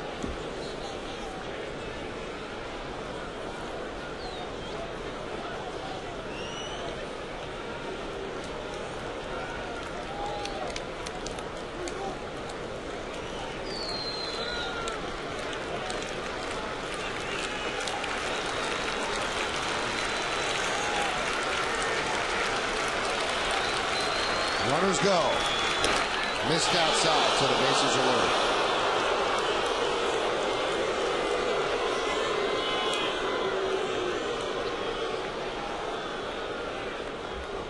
Take a look at the pitch by pitch. Phil Koch, fastball, strike one.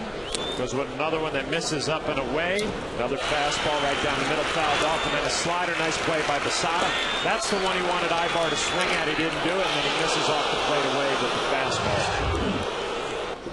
2-2 slider was a quality pitch. Ibar did not swing.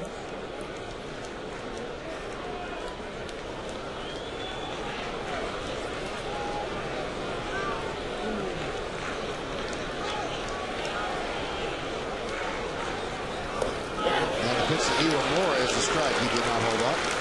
Phil Koch has faced Iwamura 3 times. Akinori has 1 hit in those 3 at-bats. Quality first pitch slider. See a lot of movement in his swing. Gets his body moving. Can't hold up the hands.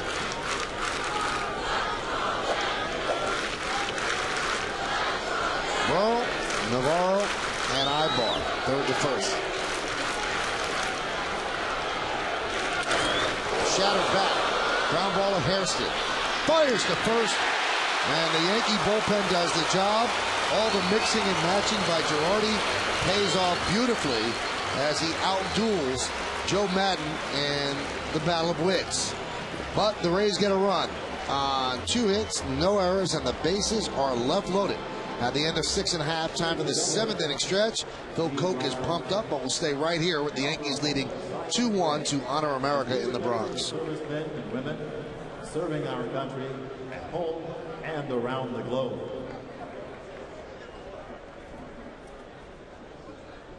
Now please join Kate Smith as she sings God Bless America.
That, and they give up just that one run on the Verizon wireless scoreboard. It's 2-1 Yankees as we head to the bottom of the 7th.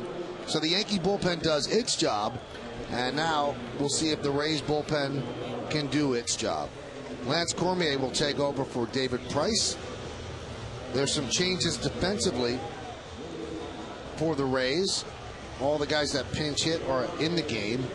Ibar is at first base. Kapler is in right field.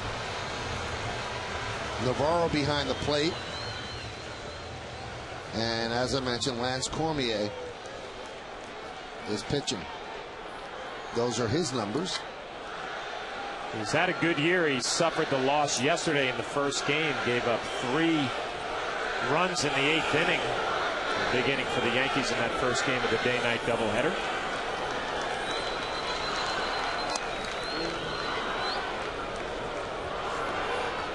Posada struck out twice against Price. Pretty impressive. The young left-hander gets a start, strikes out Posada twice, and Jeter 3 times. 2 of the Yankees' old guard. Count 1-1. We talked about it early, Michael. You know, if he came out of the bullpen with his location, he was going to be tough, and he was. I mean, the Yankees only had 3 hits off him. Home run by Nick Swisher, a big RBI base hit, a 2-out RBI base hit by Alex Rodriguez. Price was pretty much dominant. The Yankees fortunate to have the lead in this ball game.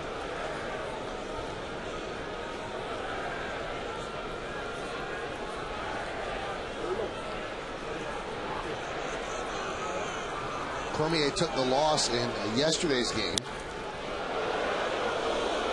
In the first game, a third of an inning, a hit, 3 runs and 2 walks. Interesting comment by Joe Madden after yesterday's game. You know, people were talking about how his bullpen has been really bad of late. He said, listen, we are what we are. I mean, we have matchup pitchers, and sometimes when they don't get the guy they're matched up against, it's going to look ugly. He said, but there are no alternatives. This is what we have. This is the type of pitchers that we have right now, and we either have to make this work or we can't. And to add on to that, what's he supposed to do? I mean, his starting rotation has not done a good job of going deep into ball games. So the bullpen has had to pick up some innings in the 5th, 6th inning. Now they're beat up. Jorge Posada strikes out for the 3rd time. But if you're the manager of a team trying to keep your team in a wild card race, you got to make some moves to the bullpen. Sometimes they work out. Lately, they have not worked out for the Rays.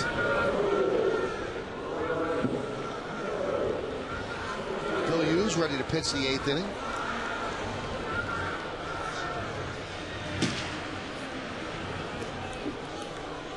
Former Yankee Randy Choate ready in the Rays bullpen.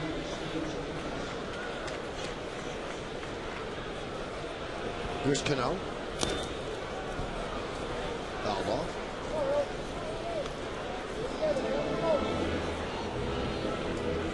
But you're right, the Rays have a lot of those situational relievers. Randy Choate, you saw the delivery drops down on lefties. Pretty much a situational left-hander. They have Chad Bradford, who does the same thing from the right side. Is tough on righties. Schaus drops down from the left side. So Joe Madden, hands are kind of tied with some of his guys in the bullpen. Really can't go extended innings. They're pretty much one batter at a time. And also another problem in facing the Yankees, John, is they have so many switch hitters that you almost render those guys useless, because those guys get out like hitters, not the opposite hitters, and all you have to do if you're Yankees turn around to the other side.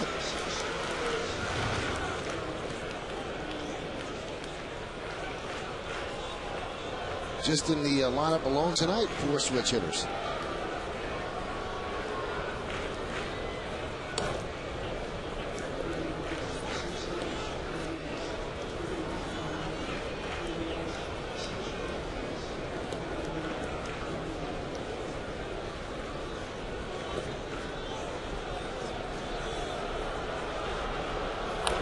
Hot shot up the middle. Snared there by Iwamura, but no play. A base hit for Cano. A lot of range. Iwamura even stopping that ball from going into the outfield. Yeah, he's been impressive after the knee surgery, not showing any ill effects. Robinson gets a hanging curveball, just drives it right back up the middle. But you're right, watch the range by Iwamura. going to his right. Not able to make the play. Looks like he's moving pretty well after that knee surgery. Got a bulky brace on, too, as you can see through the uniform pants. And still getting it done.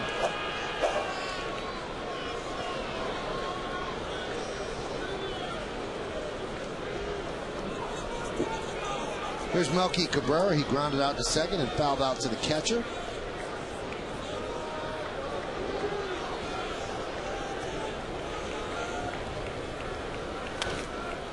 Let's see if they can turn two here. There's one. On to first. Not in time. That was awkwardly turned by Bartlett. He didn't give a real good feed to Iwamura. Joe Maddon's going to come out and argue that play at first base, the end result. But you're right, Michael.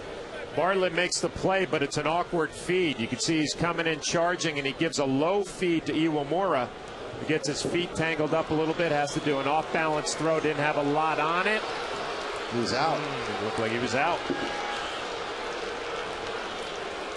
Take another look at the feed. It's going to be low to Iwamura. He goes down to get it.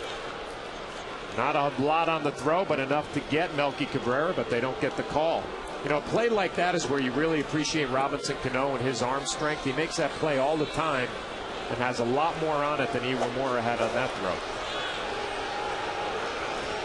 Well, Culbreth looked like he had a rough time with the call on Crawford getting picked off. And the replay would show that he missed that one. So Madden, all the frustration of this losing streak and dropping out of the playoff picture a year after going to the World Series, starting to seep out of him.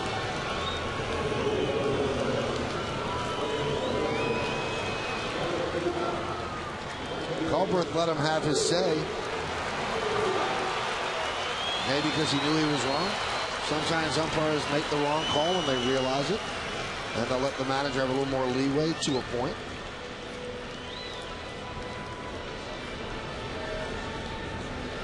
Well, Matsui will pinch hit for Jerry Hairston. Now Joe Madden has a decision. He has Randy Choate ready in the bullpen. Left-hander throws him down under. Let's see if Joe Madden makes a move. And he does. Why have Choate warming if you're not going to bring him in to face the lefty? Matsui does not have much problems with lefties, but this is a better matchup for Madden than Cormier against Matsui.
Scoreboard, which is brought to you by Chase, now with over 14,000 ATMs nationwide. Chase, what matters.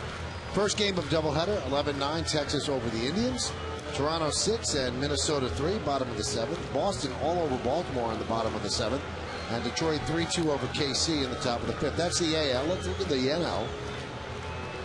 9-4 Cubs over the Pirates, bottom of the 7th. Philadelphia leads Washington now 5-3, bottom of the 8th.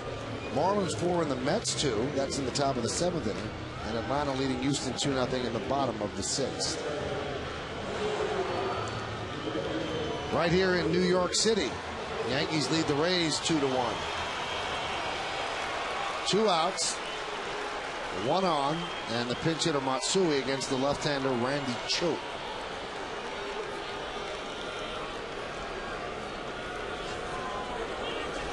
Pinch hitting for Hairston, who was 0 for 2, a ground ball to third and a fly ball to left. And a strike.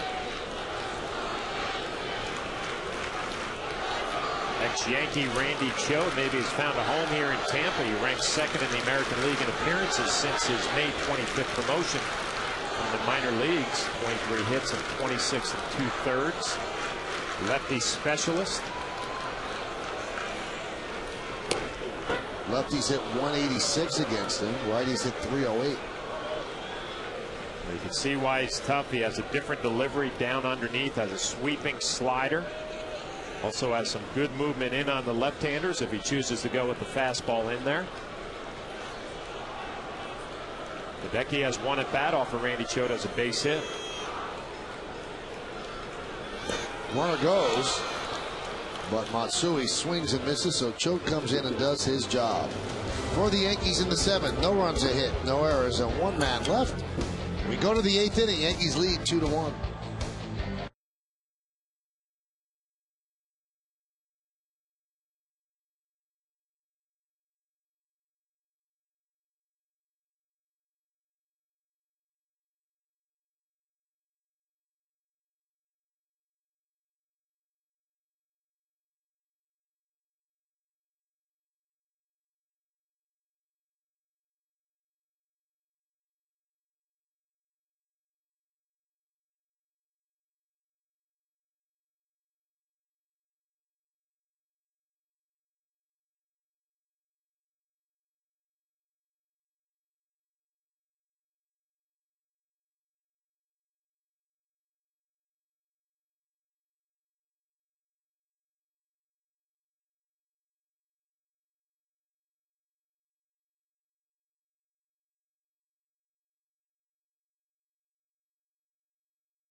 Look at the press box area here at the new Yankee Stadium, and look at Phil Hughes' season in relief.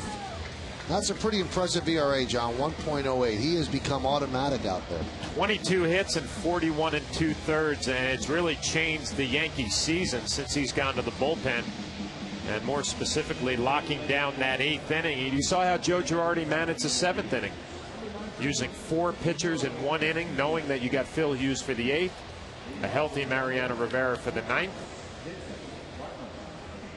Ramiro Pena takes over at shortstop. Remember, Matsui pinch hit for the shortstop, Jerry Hairston Jr. It'll be the top of the order for Hughes. Bartlett, Crawford, and Longoria, 3 very tough hitters. 3 all-stars.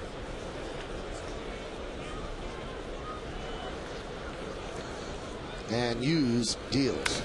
That one's driven to left field. Deep. And that ball is gone. A tie game.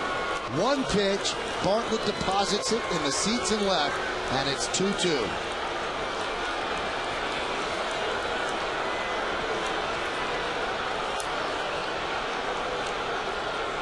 Phil Hughes has been so good. He threw a first pitch fastball, and Jason Bartlett jumped all over it, having a career year in Tampa. Offensively, hitting over 330. Now this is his 13th home run of the year. A short, powerful swing for the Rays shortstop ties this ball game up in the 8th inning.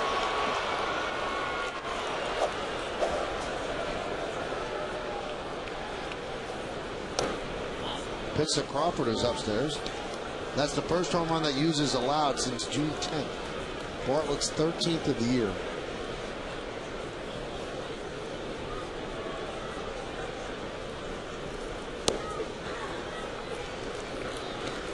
Count 1-1.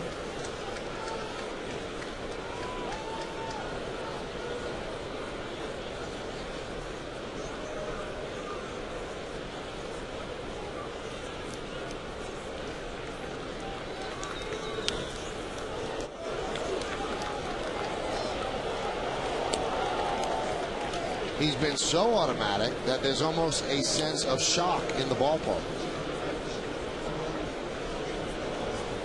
We've seen Phil Hughes come right at hitters with that fastball. You give Bartlett a little bit of credit, able to catch up with it.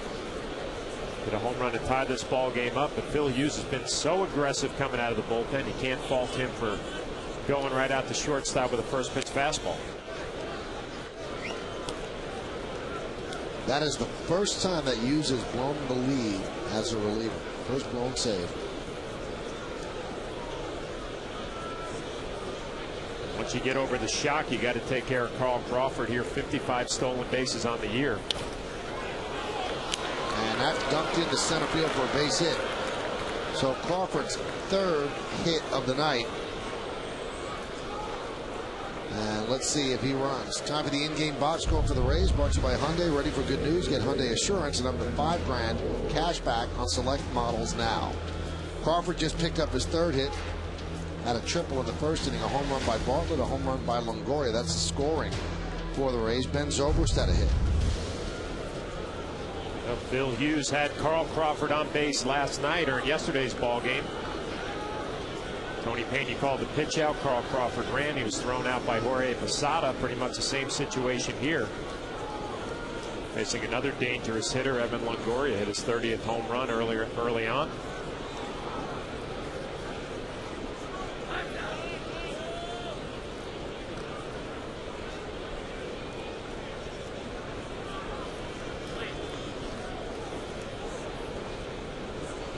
Crawford likes to run early. Expect a couple of throw-overs.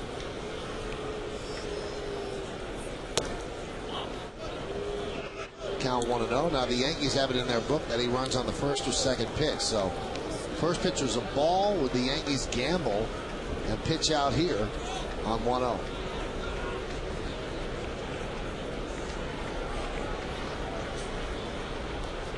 You'd hate to think that Carl Crawford would shut down the running game. Talked about he's got 55 stolen bases, but he's been thrown out on a pitch out in yesterday's ball game. Been picked off earlier in this ball game. It looks like a little slide step from Phil Hughes on this delivery.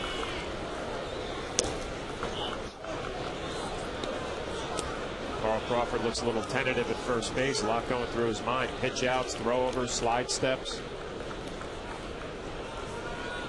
You recall many 2-0 pitch outs, John? No. Especially, you got a dangerous hitter here in Evan Longoria. This is a tough spot for Phil Hughes. High pop-up, shallow right. Cano out. Swisher in. 1 out.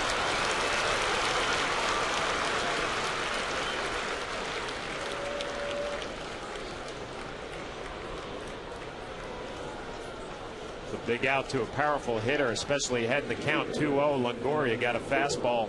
Phil Hughes just beat him with it. Challenged them away, got the pop up to right field.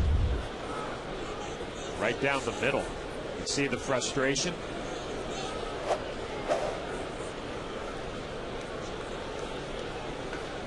Here's Zobrist.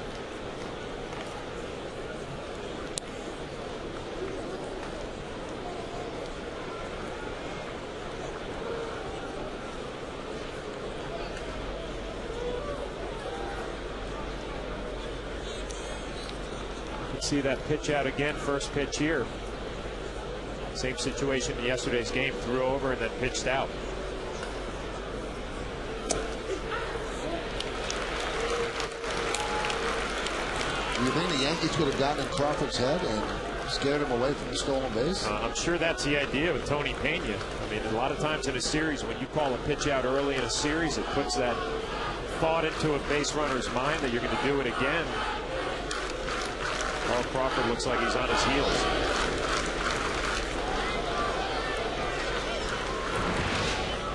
It was yesterday, same combination. Phil Hughes pitch out, strong throw from Posada. Cano, a nice, quick tag.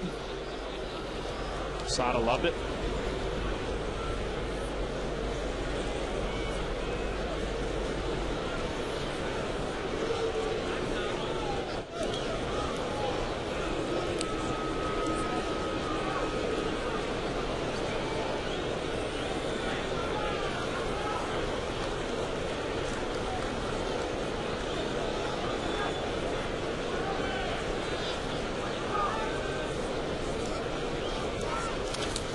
Let's see if they can turn two. There's one. On the first, it's a double play.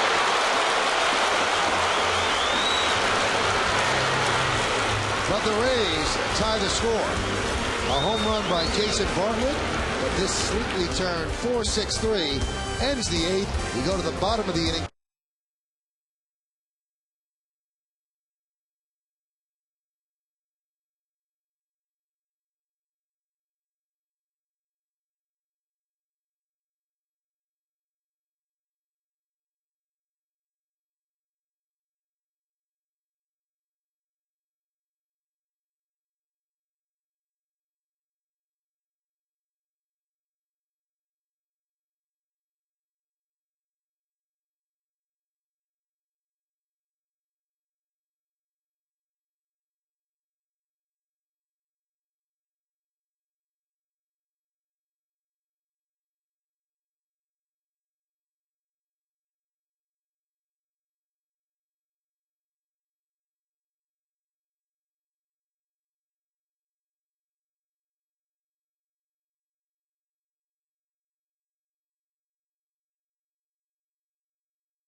3-2.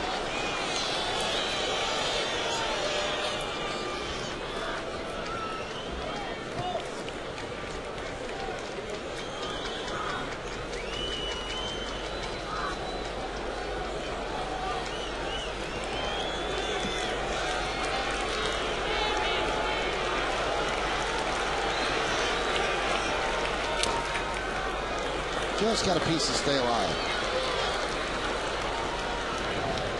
A little grin on Derek's face. It looks like he's trying to figure out this at bat, especially the fastball from Choate. Got a little movement down and away, a little cut in. Can't seem to put his A swing on it.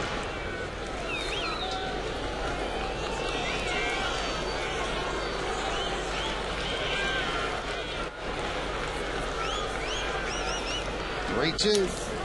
Lined into right field. And right there is Kapler for the first out. So Derek bid for a hit.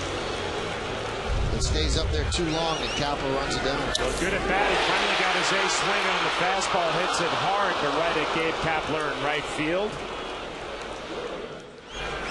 Check out the reaction of Tino Martinez. Likes the line drive. Not that time.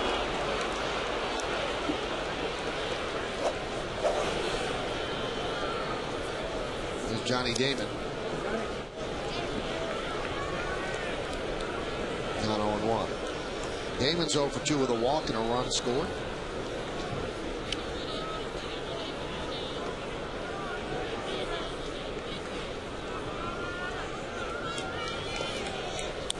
And a drag bunt. It is a beauty. Got him. Oh, what a play by Choate. No other way to make that play, and he did it to just get Damon. Well, Johnny Damon, it's a perfect bunt right off the barrel. You got to believe this is a base hit by Randy Choate. Does a nice job not giving up on the play. Gets to it with his glove, and then in one motion flips over to Ibar and gets Johnny Damon by a half a step. An outstanding play by Randy Choate. Didn't think he had any chance to make that play. Perfect technique. You want to get it by the pitcher. Once you do that, you feel good about your chances. What a play. That's about as good a play as you'll ever see a pitcher make. And the key, John, you mentioned it, was not giving up because the ball was past him. Yeah, a lot of pitchers just say, you know what, that's by me. I don't have a chance. You give your second baseman the play. Randy Choate, give him credit.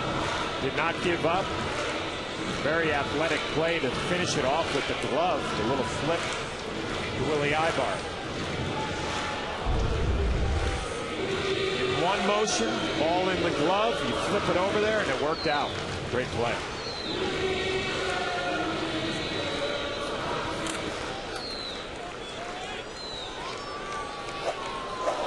There's Mark Teixeira. Trainer came out to check on Choate. He says he's okay. Bottom of the 8th, 2-2 game. And the count 1-0.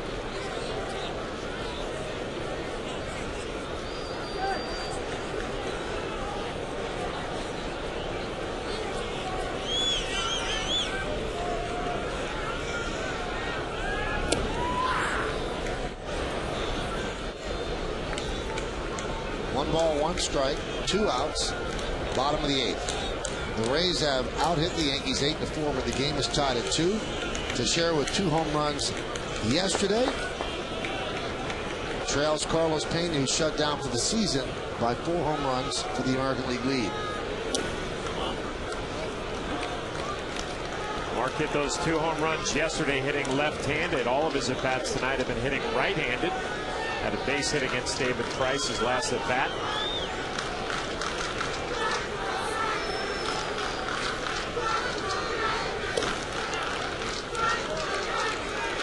Count 3-1.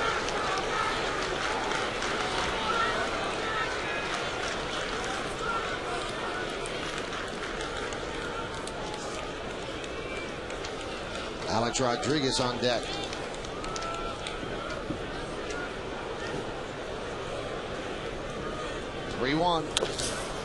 Chop towards second. Right there is Iwamura. And Randy Choate works a 1-2-3 8th inning. Well, the Yankees are going to win tonight. It'll be their 13th walk-off win of the year. Mariano Rivera will come on to pitch tonight in a 2-2 tie.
$45,350 here at the stadium as Mariano Rivera will come on. Tie game, 9th inning at home. You bring in your closer, and that's what the Yankees do.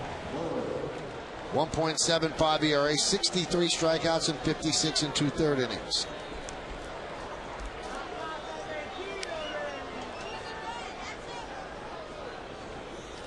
It'll be Burrell, Kapler, and Navarro against Rivera. In Mariano's last 30 games, he's allowed 1 run, a 0.30 ERA. Mariano worked that first game yesterday, testing that groin, no problem. Said he was a little tentative with the first batter.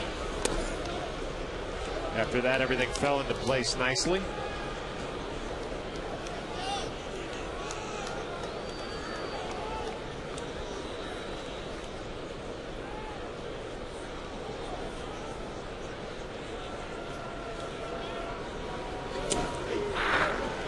And a strike.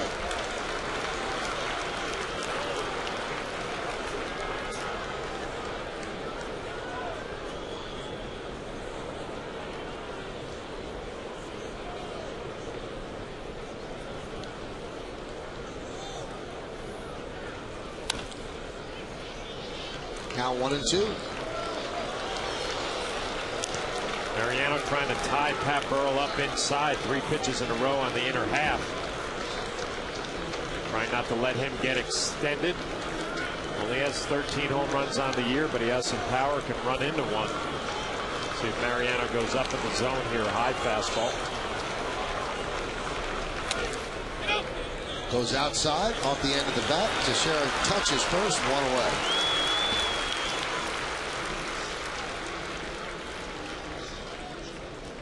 Tonight after the game, second baseman Robinson Cano reveals his most embarrassing moment with the Yankees, and it happened off the field. Tonight on the Verizon Fios game wrap-up after the game on My 9 News. With that ground ball, Burrell's now 0 for 7 lifetime against Rivera. And here's Kapler. He pinch hit for Zahn in the 7th. Grounded into a fielder's choice.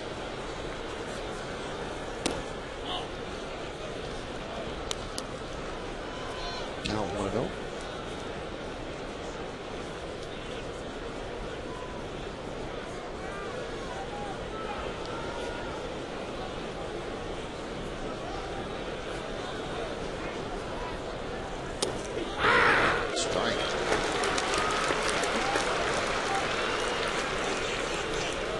most importantly, after yesterday with Mariano, said the groin not a problem, felt 100% healthy. Good news for the Yankees. They'll watch that closely the rest of the way, make sure that he's ready to go.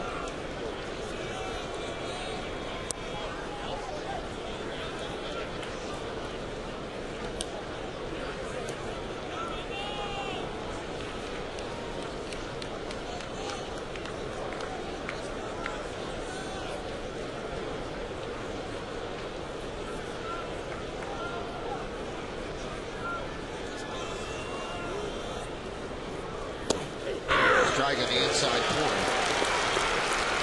Rivera really pitching right now. Really doing a nice job on the right-handers, going inside and mixing it up, sinking fastballs, cut fastballs. Kepler has not seen anything on the outer half of the plate so far.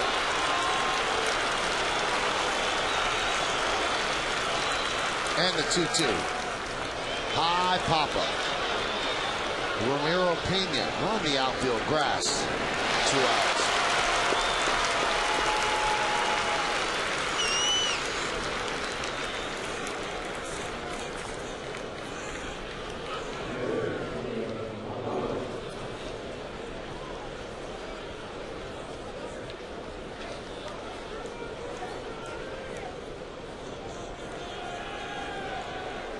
And here's Navarro.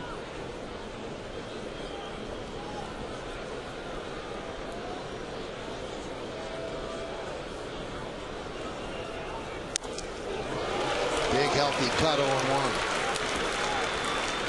Pinch hit in the 7th. Grounded out. Navarro 1 for 6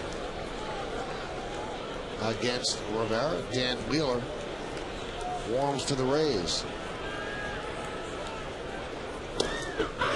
Strike.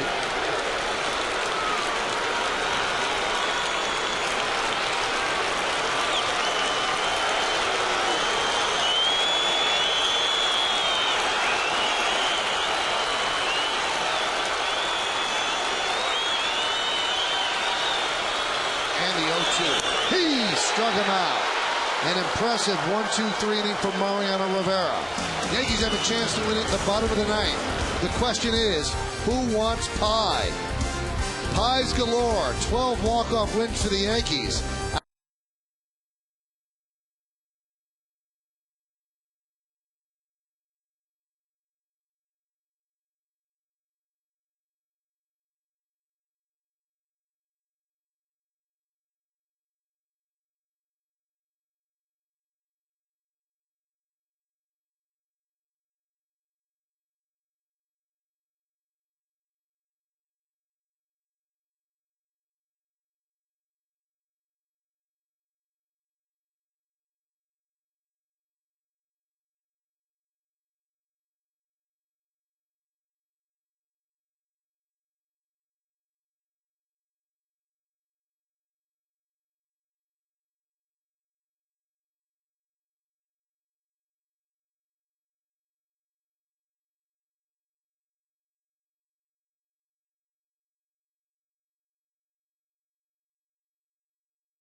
Hyundai, ready for good news? Get Hyundai Assurance and up to $5,000 cash back on select models now.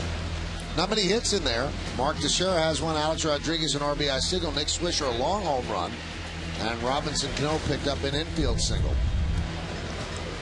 Dan Wheeler is a new pitcher for the Rays. Their 4th pitcher, David Price, started. Then Cormier, Choate, now Wheeler. And Alex Rodriguez 1 for 3 tonight. And Alex has 9 career walk-off home runs, 6 as a Yankee and 2 this season. Those are Wheeler's numbers.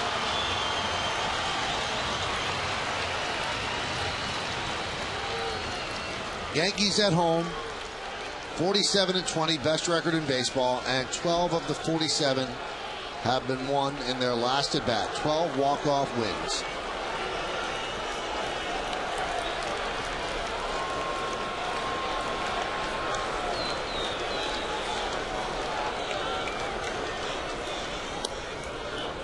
Count 1-0. Well, you feel good about Alex Rodriguez the way he has been swinging.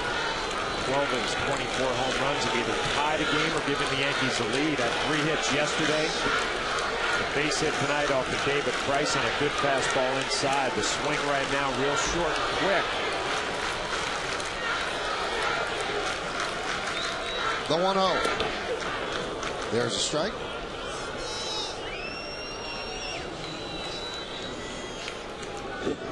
A-Rod, Swisher, and Posada here in the bottom of the 9th inning.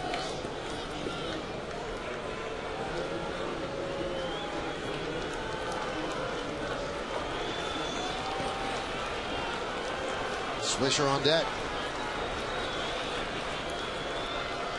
And the 1-1. Chased the pitch outside and the count 1-2. Yeah, Alex Rodriguez pulled off a slider here. Up in the zone, finishes down and away off. Looked like he was thinking about winning this ball game on one swing.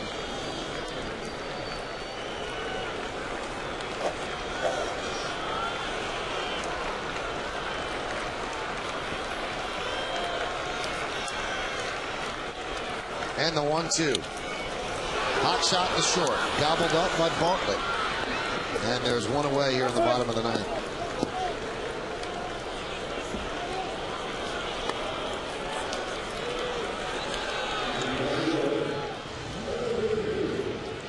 And that's going to bring up Nick Swisher in the 2nd inning. Swisher hit just his 4th home run here at Yankee Stadium this year. He has 25 overall. Let's take a look at this blast. One of the few hitters that got ahead in the count off of David Price. A 2-0 fastball, and Nick Swisher drilled it to left field. Home run number 25.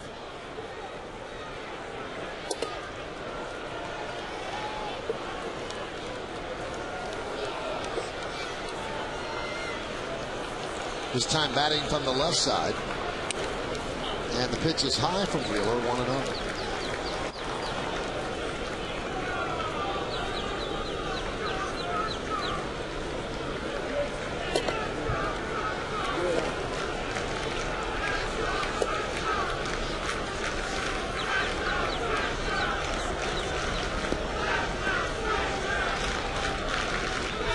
That one's driven deep to right field. Going back, Kepler looking out. See ya! A walk-off home run for Nick Swisher.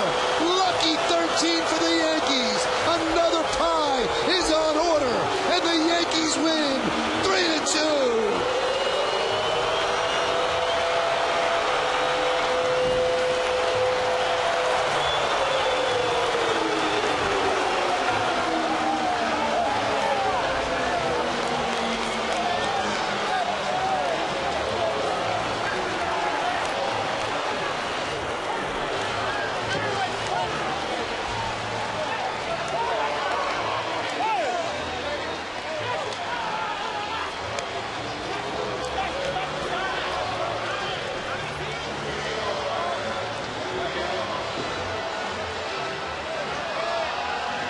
The Yankees only had 5 hits tonight. Nick Swisher had 2 of those. Home runs number 25, and this one, home run number 26. The game winner for Nick Swisher. Did a good job all night getting ahead in the count. He got a 1-0 fastball from Dan Wheeler. The only question, did it have enough height? And it just gets out of here. Sits on that back leg a little bit. Game-winning home run for Nick Swisher, home run number 26 on the year.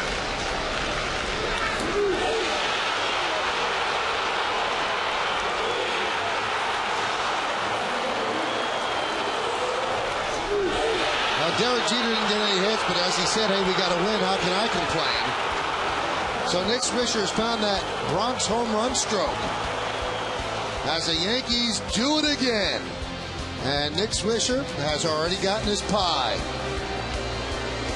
A.J. Burnett does it and gives him the full pie treatment. Hair, chin, face, and it's become a good habit in the Bronx.